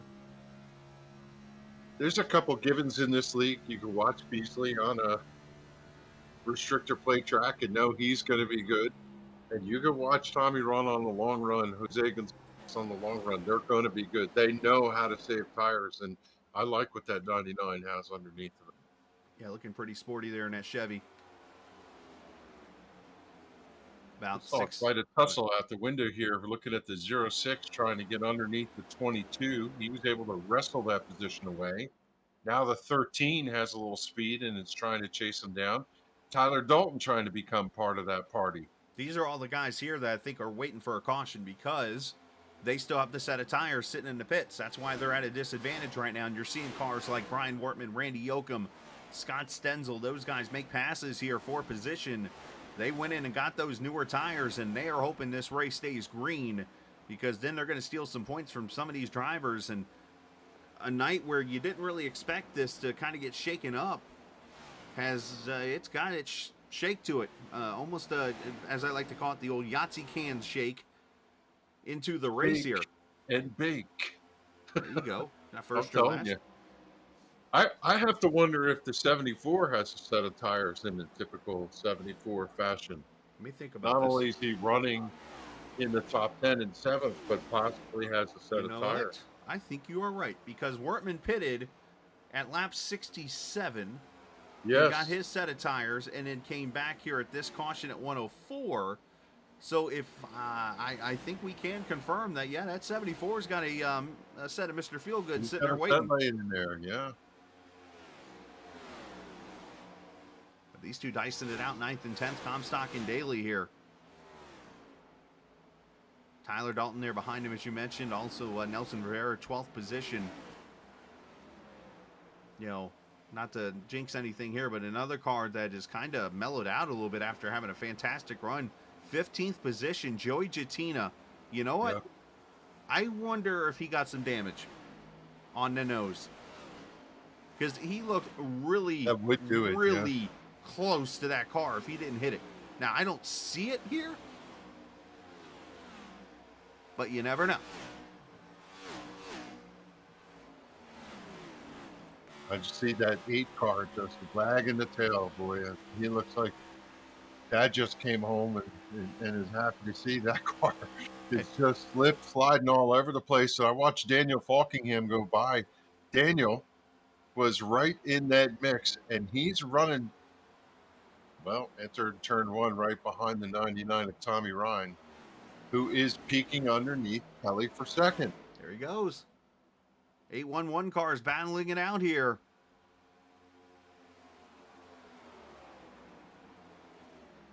Only 8/10 back from the leader.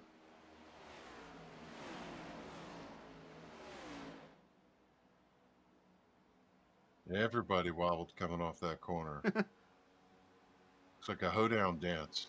Swing your partner. I see that 39 down there. That's got to be disconcerting to Tommy Ryan. He was running for second in a 39, shoving him through the corner. Well, yeah, I mean, it's uncomfortable, but if I'm Tommy, just let him go. You still got plenty of time here. Let him get up there because he knows probably that these two just had contact with each other a minute ago, and you wonder if Brian... He's looking in the mirror. Brian might hide some... I can see Brian going... looking out the back at Denny Hamlin coming. Like, maybe pull to the apron on the inside, but just go on. Just get away from me. I don't see that happening, but I've been wrong so many times.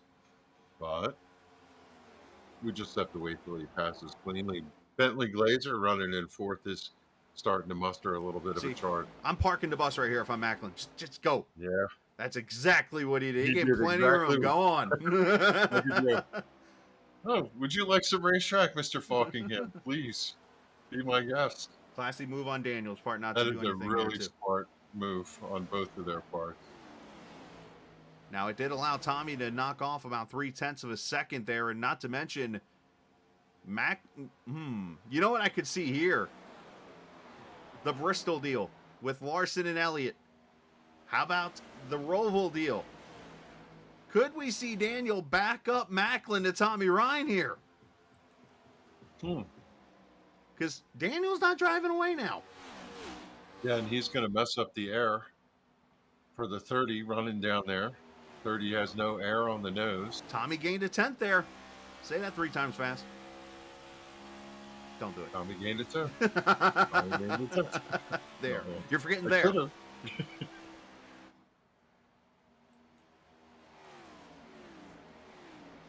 A good points night for the 18. Absolutely. Every time I see Zildjian on the back of that car, I think it was Bon Jovi. Now I'm really dating myself. Somebody in New Jersey, being I'm a Jersey, promoted the Zildjian brand locally. I got nothing on that one. Yeah, I think it was Bon Jovi. I don't know why. I hope I don't have that wrong because that's like blasphemy.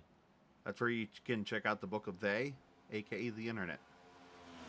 Where you say, they said it was this. They said it was that. Yeah. The book of They. Florida man. Yeah, pretty much. Florida man. Type in Florida man, you'll find some amazing stories. That one never fails. 0.6 between Macklin and Ryan. That battle between Byron Daly and David Comstock will not go away. It almost looked like there's a tow hitch on the back of the car. 5 to go. Couple drinks battling each other there. Couple drinks I would not want to mix together. Hold on, Byron. Woo! If you're in this stack, every one of these drivers is thinking, I'm going to lead this to the checker. Every one of them. What do I need to do? They're all playing the strategy. Even the 22 of Rivera, who's running in 12th, thinks he can have those positions. That's just the mindset of a racer. It is, but at the same time, I have to say, Kev, when you're in a situation like this where the car is unpredictable, so to say, on the loose side, I think you're almost still to a point racing the track here to make sure you don't put yourself in a precarious spot. Yeah, you want to race that car in front of you, but at the same time, it's like when you have 2 chores you got to do. You go do one, you forget to do the other. Yeah. You don't want to do that. You still want to beat them all. No, absolutely. 0.4 of a second now between the leaders as it's going to come down to 3 to go. We have the Truck Series sponsor versus the Cup Series sponsor.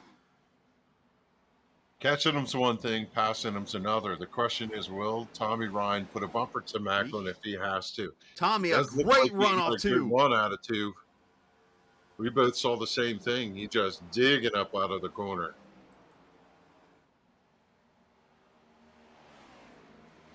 3/10. You see it up there at the top of the screen, left side. Kind of held tight there at 4. 2 laps to go. It sure looks like he's better down here in 1 and 2. The car stepped out of turn number 4, and he lost a little, gave it up. But his run from center off here to the backstretch, a little lower, and the car really drives off. That time a little Macklin sloppy. got him that time. Yeah. They were pretty much in the same air, same corner. Almost everything was matching that time by. I'm surprised Tommy's not trying maybe a middle groove here. As they come off turn 4. He comes across that seam, and Yeah. the car just steps out. Little two-step there. White flag, 1 lap to go. Can Tommy do anything? Or is he just going to settle for the points, which nothing wrong with in this case?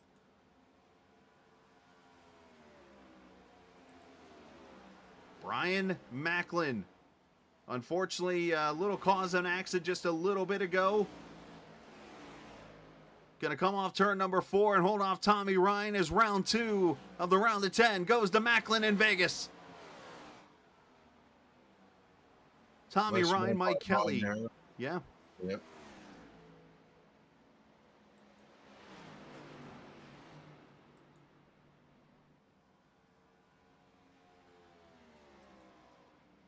Woulda, coulda, shoulda for some of these guys, Chris, that we're hoping for a caution, probably left a set of tires laying there, and now what can you do? Second guess yourself and wonder if you'd have taken it, would you have been up there in that top 10 mix? 4th win of the season for Macklin.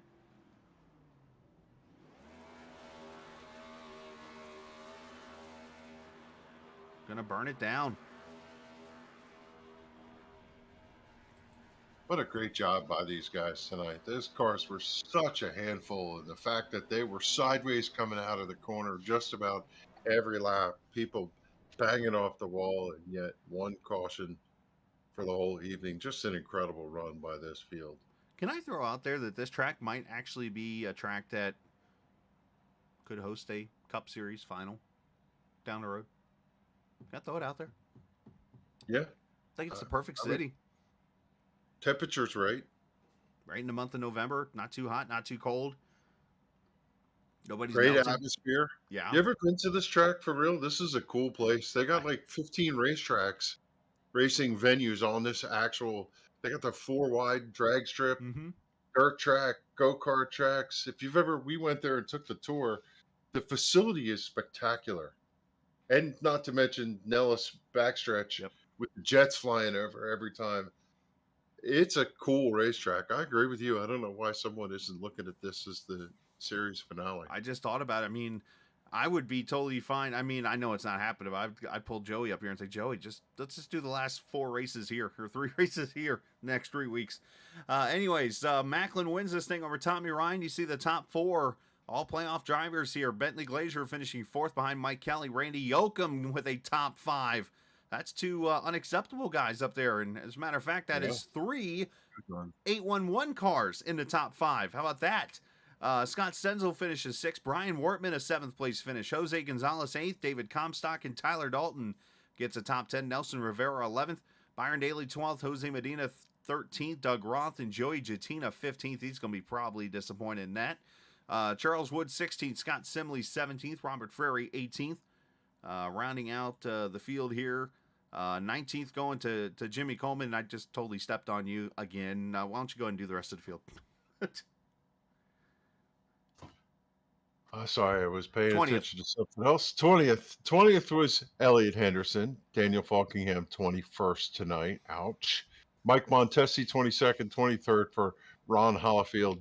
Justin Mons finished 24th. Tough night tonight for Ed Burrell. He finished 25th. Glenn Campbell, troubles early, found him in the 26th slot for the finish. 27th tonight for Doug Sigmund.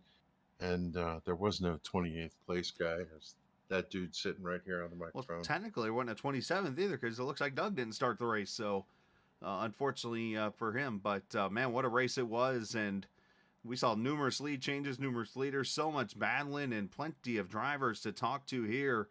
I think this is going to be maybe one of the funner post-race shows that we get to have here this evening. Let's start with our third place driver who just goes, man, what a race it was. Mike, I know you had, it seemed like one of the better short run cars. If we ever got a green, white checker, you might have found a way from 30th to 1st some way, somehow. But, man, what a race it was for you, and a great finish tonight in that 2 car. Hey, we came to play now. This is the championships. Yeah, car was good all along. Even through the whole run, the car was pretty good. I don't know how it would have worked out if we would have been able to go green for the whole race, but when that first yellow came out, I was real close to pitting again. So I don't know how that strategy would have worked out overall, but I think I would have had a top 5. And I got great restarts tonight. Boy, I tell you, I've been really, really lagging on restarts in all the series, and finally got it pulled together tonight and made up a lot of good ground on every restart and got out in front that last one. And I kind of wish that would have went green the whole rest of the way. But yeah, I got out there and that clean air was king, man. Boy, I could get out there and you run that middle groove, and I was just driving away. I was surprised, but that was a lot of fun. Good race. Absolutely. And obviously a good points night for you this evening. But what was it that you were missing in the end there? Obviously, there was that little bit. You were able to get out there in front, and then it was like a couple laps later, you would see the Brian Macklins, the Daniel Falkinghams, those guys kind of get back around you. Yeah, I'm not sure. Probably just burning up my right rear a little bit too much. On that first long run, I think I held with them pretty good, but I wanted to do a strat. They took that really long, and I knew pitting early. I was just dividing it into 3, and I knew that I'd make up a lot of good ground there, which I did. I was over 7 seconds ahead of Daniel there after he finally pitted and got his tires. But boy, he ate it up quick. I didn't know it would be that important, but it was, and that was probably the difference there in that last run. I know Brian said he didn't take gas at all the last 2 stops, so he was lighter on fuel. And that's yeah, I guess it tightened it up. I was afraid it might lift the rear up and get the diffuser off the track, but I don't know if iRacing has it modeled that good or not. But I thought I was doing everything right there on that last run, and I got to the lead, and I thought, yeah, I've been saving my tires just like my other runs, and he got into second, and he just came on. But he was coming on there on that last run, too, before him and Daniel got together. I don't know what happened there, but he definitely had a fast car. And once he got by me and got out front, and then Tommy got by me, but we were reeling him back in there at the end. A few more laps, I think Tommy would have got him. So really good race, a lot of fun. Got to ask the weird question here, kind of a comical question. If you ran the Pennzoil colors at this track, you think you win? Yeah, I don't believe in any of that stuff. Great job, man. Send shout outs whoever you like to. Thanks. Thanks out to you and Kevin and everyone at Captain Esports putting on fantastic broadcast. Joey and the gang here at Sim500. I guess I'm part of the gang now too, helping out on Sunday night, so I got sucked back into that. Special thanks to NC811 for the backing here in this division for me and for the division. So once again, real proud to have them on the car and bring them onto the podium here. That means a lot to me to do that for them and get that exposure. And shout out to Scotty and everyone at Turn 1 Hero. Boy, Scotty had a little trouble early and got a speeding penalty, and that was it for him. He couldn't quite get it, couldn't get anything to happen good for him then. And special thanks to the Smoking Hot Wife. Attaboy. I think Scotty sped in every stall possible. I slid so hot. I'm like, oh my gosh, that's a speeding penalty if I've ever seen one. Yeah, it must have been pretty bad because he had the 40-second penalty. But I slid through my stall on the first one too, so I can't say much. Yeah. Nah, it's all good, man. Well, hey, great job tonight. Remind me again the Colemans. They could be related. I don't know. Breaking news. Yeah, breaking news. Colemans are related. They would never admit it. Great job Thanks, tonight, guys. man. You too, buddy. Mike Kelly. It's funny because Jimmy's like my little cousin sometimes or whatever to chat. It's kind of funny. Mike Kelly finishing 3rd position, and another driver that should be pretty happy with a top 2 run. Tommy Ryan. Kevin, I think you've got the man right there with you. Yeah, it means against Virginia811.com. Dig with care car. That really was the theme tonight, wasn't it, Tommy? You had to dig with care coming up out of those corners. The car was a handful. Yeah, I thought I was going to be digging up grass a few times, man. That thing was a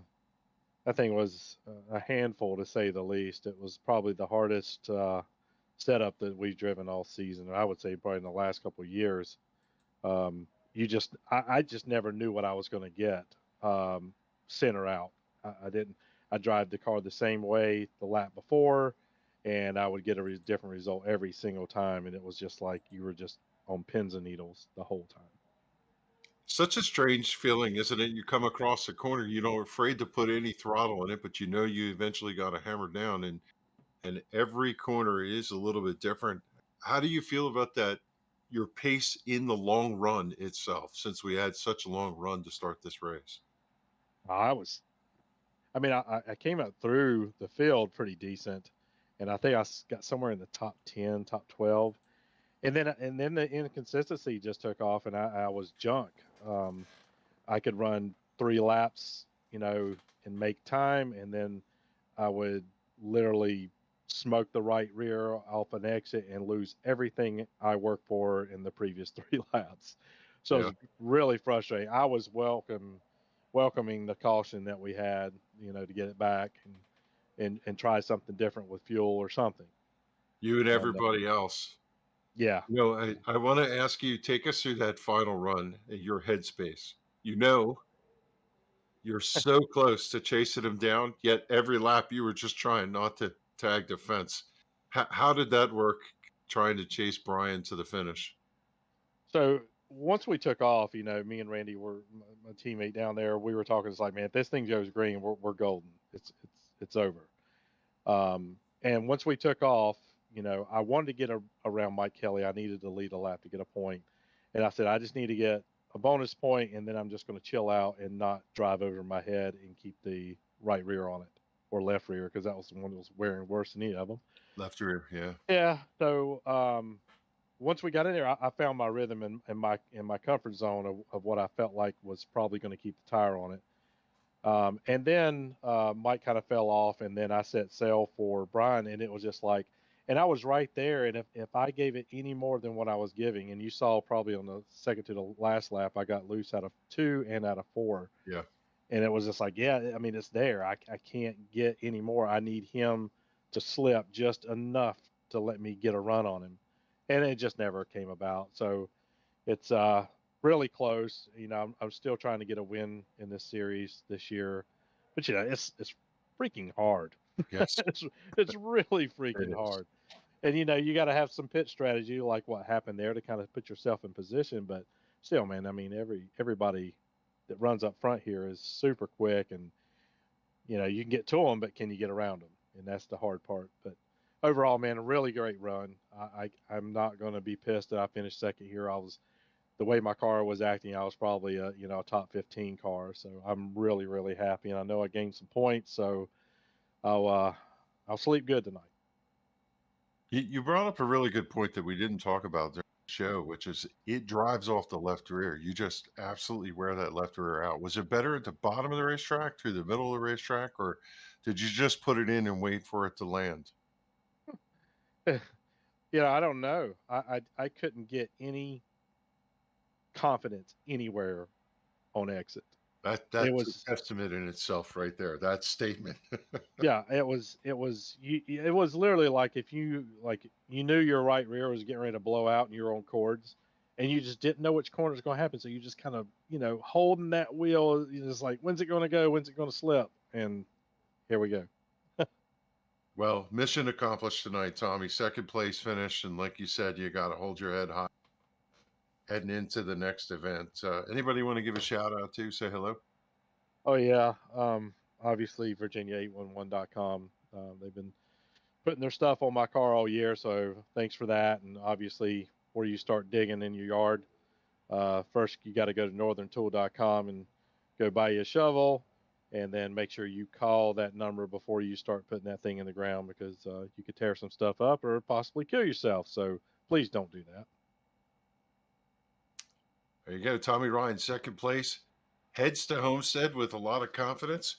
Martinsville, then Phoenix, and is going to run for a championship come November 14th. Thanks for talking to us, Tommy, and we'll turn it over to Chris, who's caught up with your winner, Brian Macklin. Yeah, Brian Macklin, of course, coming across the start-finish line first tonight, and got to kind of hit the obvious point here as I slowly get Macklin up here. There we go. Brian, gotta obviously ask the question that kind of have to ask you. The incident with Daniel just looked like he got loose there, and just a tough situation. I guess more importantly, though, how in the world did you get that car back together and back to the front?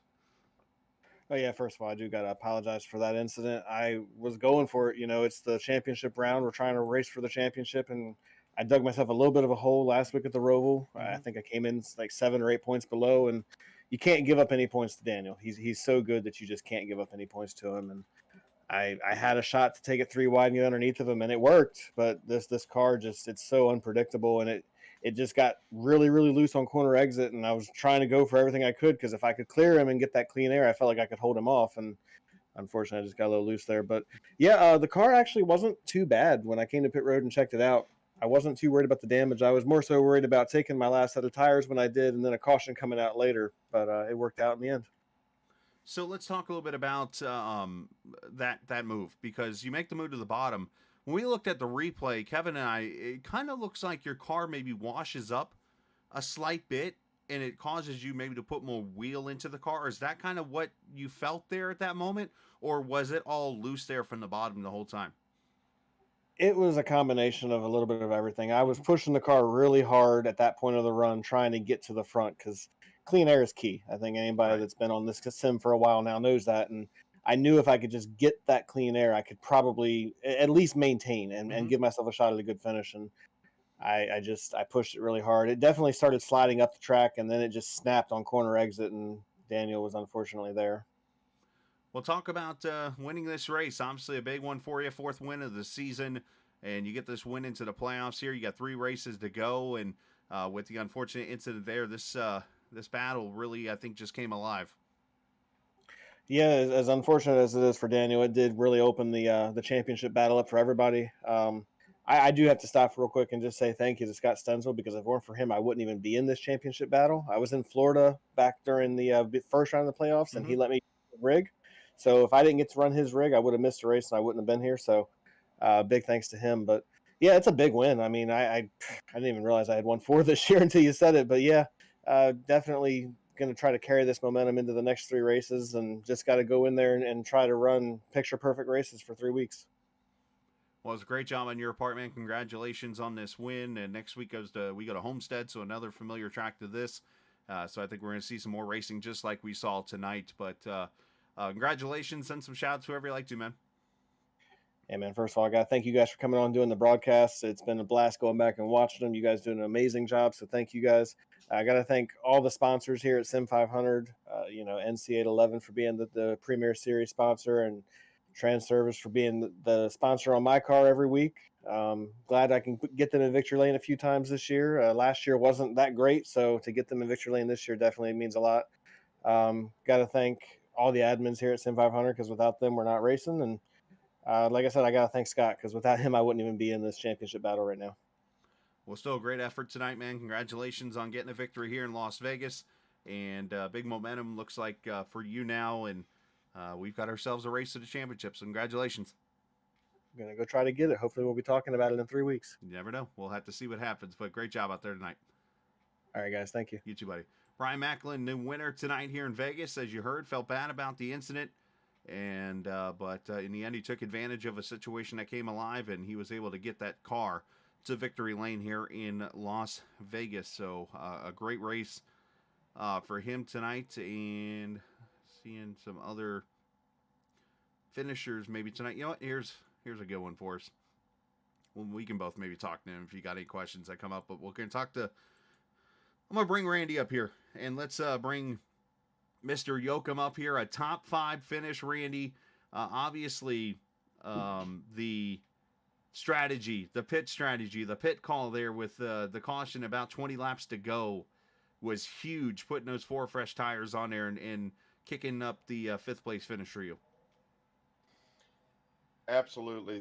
The funny thing about it is Tommy and I discussed it, and it's just one of those decisions that you have to make. And if it turns out the way you hope it's the right call. If not, you can say it's the wrong call. Right. But Yeah, we definitely made the right call because it did go green, and we had to be careful with the amount of fuel that we had in the cars as well, because a full fuel load just got all over the right rear. I'm sure you guys saw the broadcast how difficult these cars were to control, as you know, the tires wore down and whatnot, and they absolutely were a handful. So we did the right call on the fuel and the tires and everything. It worked out this time, and I'm just happy to get that VA811 car up there in the top 10, but more importantly in the top 5. Well, it was a great effort, man. It was good to see you up there, and I assume you had no tires left, right? If caution comes out. That is correct. we, So- we would have looked like the goat at that point, but it was just the right call, and we got lucky that time.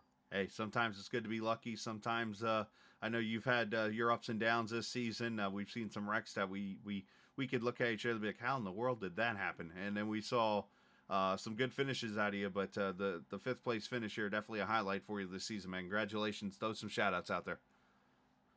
Yeah, first of all, I've got to thank the 811 people, both Virginia and NC811, for stepping up and really helping us out this year. It's been a win-win scenario. I think it's been a great thing. So I really appreciate what they've done, and of course you guys stepping up and doing the same, and filling a much needed role here at Sim500, and that's been a great thing. And uh, the drivers are we've got some new faces here. They're starting to gel, and people are getting to know one another a little bit better, and some changes that Joey's been implementing are working out real well. So we're looking forward to, even though this season's over, we're looking forward to the new season come February. We really think it's going to be something special. But thanks to all, everybody for what they do, yourself and 811. Should we mention, did you see the California 811 car on track tonight? I did not. Who's running that? That was the 24 car tonight of Jose Medina. Jose Medina, thank you. Yeah, had a California 811 car on the track tonight. We caught. Well, I saw his. I did have to pass him one time, and I did not notice. I kind of had my eyes straight forward there, and Well, obviously. yeah, and but that's fantastic because 811 is there is 811 in every single state, Awesome. and and it's great to see people step up and recognize that, and increase the awareness of 811 and how important it is. Side question, just off of that, real quickly. Obviously, we're covering all 50 states now with 811. Has there been any talks, or again, kind of a naive part here? Any potential, like Puerto Rico, being, since it's an American, obviously, colony, or not colony, but a territory, speaking old term there, that, for 811 potentially, like in those kind of areas that we have as territories, or is it strictly focused on the 48 here locally, and of course Alaska and Hawaii? I believe it's in the 50 states, because I'm not. But you propose an interesting question, and now you've raised my curiosity. See what I did? Well, no, it's great, because places like some of our islands, like territories and stuff, right? Yes, like Puerto Rico, the U.S. Virgin Islands and whatnot, they all fall under, and they do have infrastructure. Okay, now, how well documented it is, I'm not sure, but damage prevention is one thing, but the safety aspect of it and making sure that contractors stay safe is important also. So Now you've piqued my curiosity. I'm going to be doing some research to find out exactly what they do. There you go. Well, that'd be interesting, especially considering those areas. You mentioned U.S. Virgin Islands being down near Puerto Rico and stuff. I mean, unfortunately, they get the wrath of some pretty good storms almost yearly. So, yeah, that'd be interesting to find out. But no, hey, man, we appreciate your time. Obviously, congratulations. Well-deserved top 5 finish for you tonight. And should share as you take off out of here. That's 3 of the top 5, by the way, were 811 cars. Yep, you got to love that, and I'm happy to be one of those guys that gets them, just more exposure. That's what it's all about. Thank you. You too. Thanks, Randy. Randy Oakham finishing in the 5th position tonight, and you definitely can see the passion he has for 811 and all the great things. He's one of the main reasons that they are here as part of the sponsorship here in the race. And Kevin, you think we got room for one more? Sure. Anybody left down there? Oh, there's one specific one I think you might like that we bring up here. Mr. Wortman, my man, goes and puts the 4 feel goods on there with 20 to go when the caution comes out. And the funny part is Kevin asked that $1 million question at about 10 laps to go. He says, "You think Brian's got an extra set of tires left?" And I went back and looked, and I'm like, you know what? He sure does, probably. Can you confirm? Yes, I did have one more set of tires. See? That's awesome. Well, hey, man, great seventh place finish. You gained 20 spots. For you, what kind of race was that like? Because, I mean, we don't get to drive race cars that are that loose a majority of the time here. Oh my goodness, the first half of the race, I do not want to talk about it because it was, I think my car was pointing more into the infield more than onto the track. Because it was so loose. And then I pitted on, I went like the very end of the tank of gas to lap 65. That when I first pitted during that green flag pit sequence. And I said, how do I make this tight? And I said to myself, let me put 13 gallons of fuel in. Oh my goodness.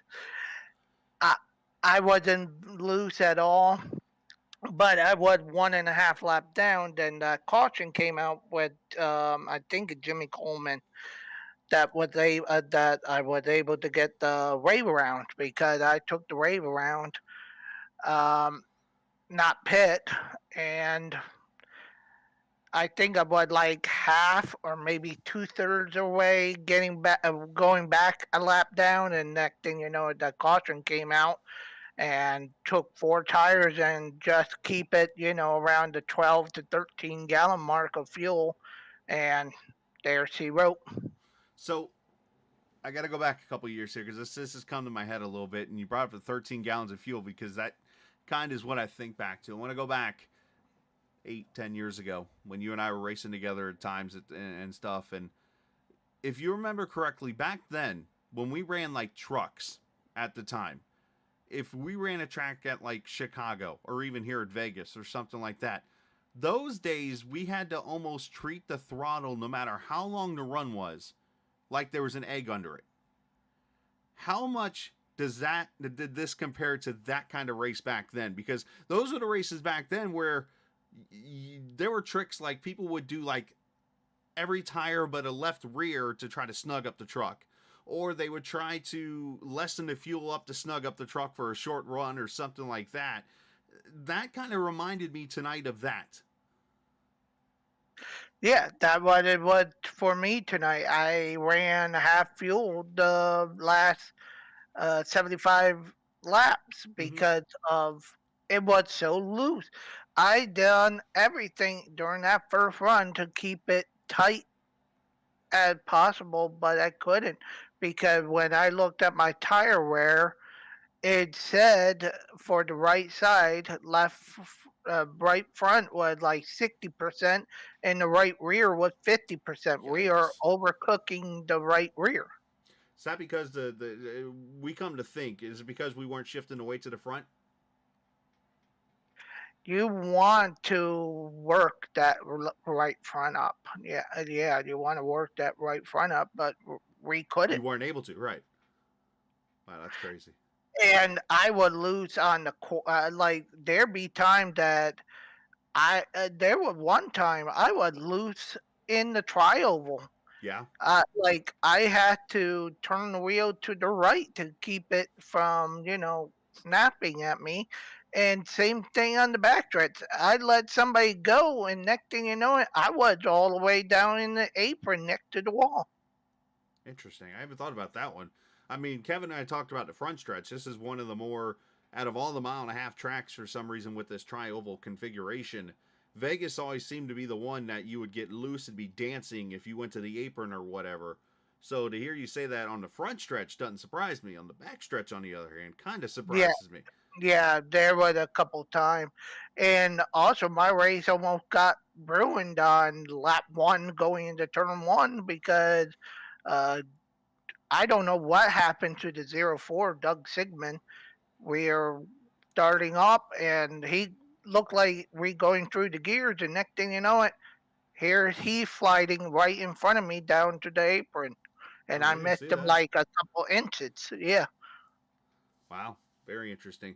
Well, man, nice job. And, I saw you down there. I was like, let me pull him up here. I'm sure he's pretty happy to finish in the 7th position tonight. So great job, man. Throw some shout outs out whoever you want to and go from there. Congrats to Brian Macklin on the win. It's awesome that, we have a good point battle right now. 1 point decide, 1 point lead.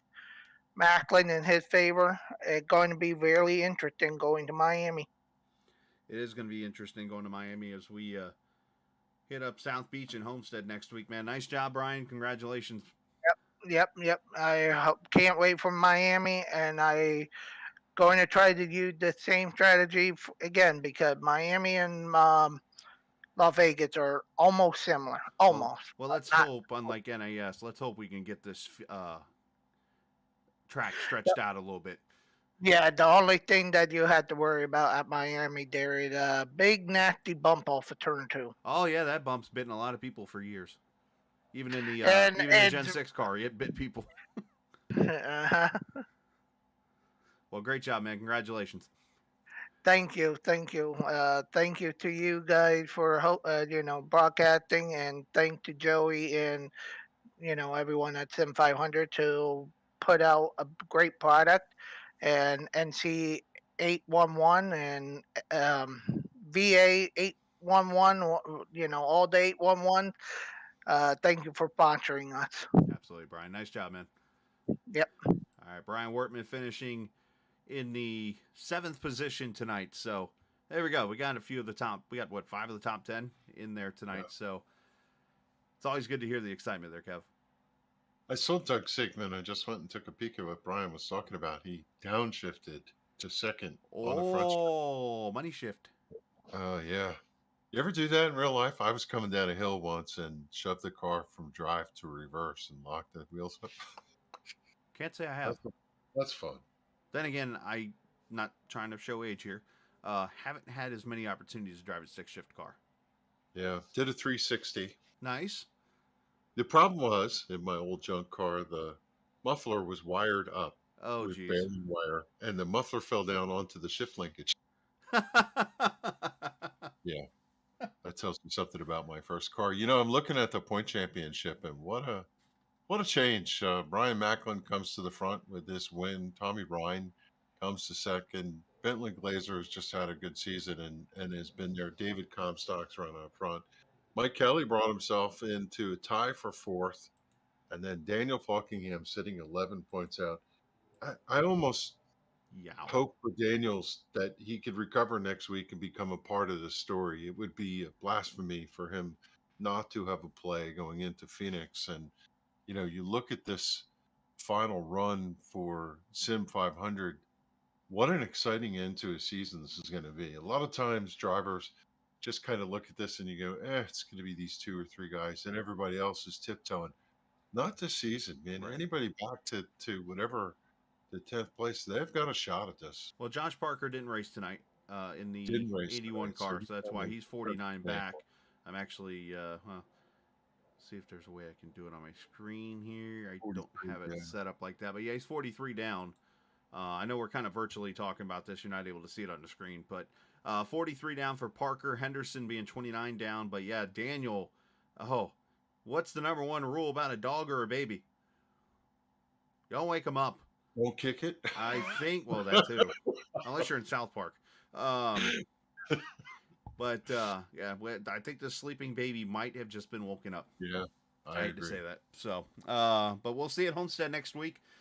Kevin, man, thoughts on the race before we take off? I'm just amazed again at how good these guys are. And I know from running Homestead 4 times this week that it's as treacherous as tonight, and we're going to see an amazing race next week. It's going to be a lot of fun. Looking forward to Homestead. Actually, that's in 2 weeks because Halloween this week coming up. So I keep forgetting about that. We do have next week off, Sunday and Monday, and then we'll come back the following week, the first week in November. Sunday night, the Trans Service Truck Series at Talladega Super Speedway. That's going to be fun. And then we'll come to Homestead on Monday and get ready for that race. But no racing next Sunday and Monday for Halloween. So go dress up. Maybe I'll dress up as Kevin England. We'll see. And we'll go from there. But appreciate Kevin for joining us, and go enjoy yourself, get some rest. And for the viewers tonight, appreciate you guys watching. Appreciate North Carolina 811 for sponsoring the series. For all the 811s, all 50 of you, we saw 3 of them on track tonight. Definitely a lot of fun there. Joey Jatina, Jimmy Coleman, all the admins. Brandon Key, congratulations on your Truck Series admin that he's a part of now for Trans Service Truck Series on Sunday nights. And a reminder again, coming up in the winter, it was just announced today, the Personal Comfort Winter Cup Series coming up on Wednesdays. Going to be fun. I'll be there. Yep, Kevin will run that one, so that should be a lot of fun. If I didn't have another league I covered, who knows, maybe I'd show up, but I'd embarrass myself. But anyways, great job to the field tonight. Fun racing. Thank you, viewers, for watching. For Kevin England, I'm the captain. Always remember, this isn't just a game. It's iRacing. See ya!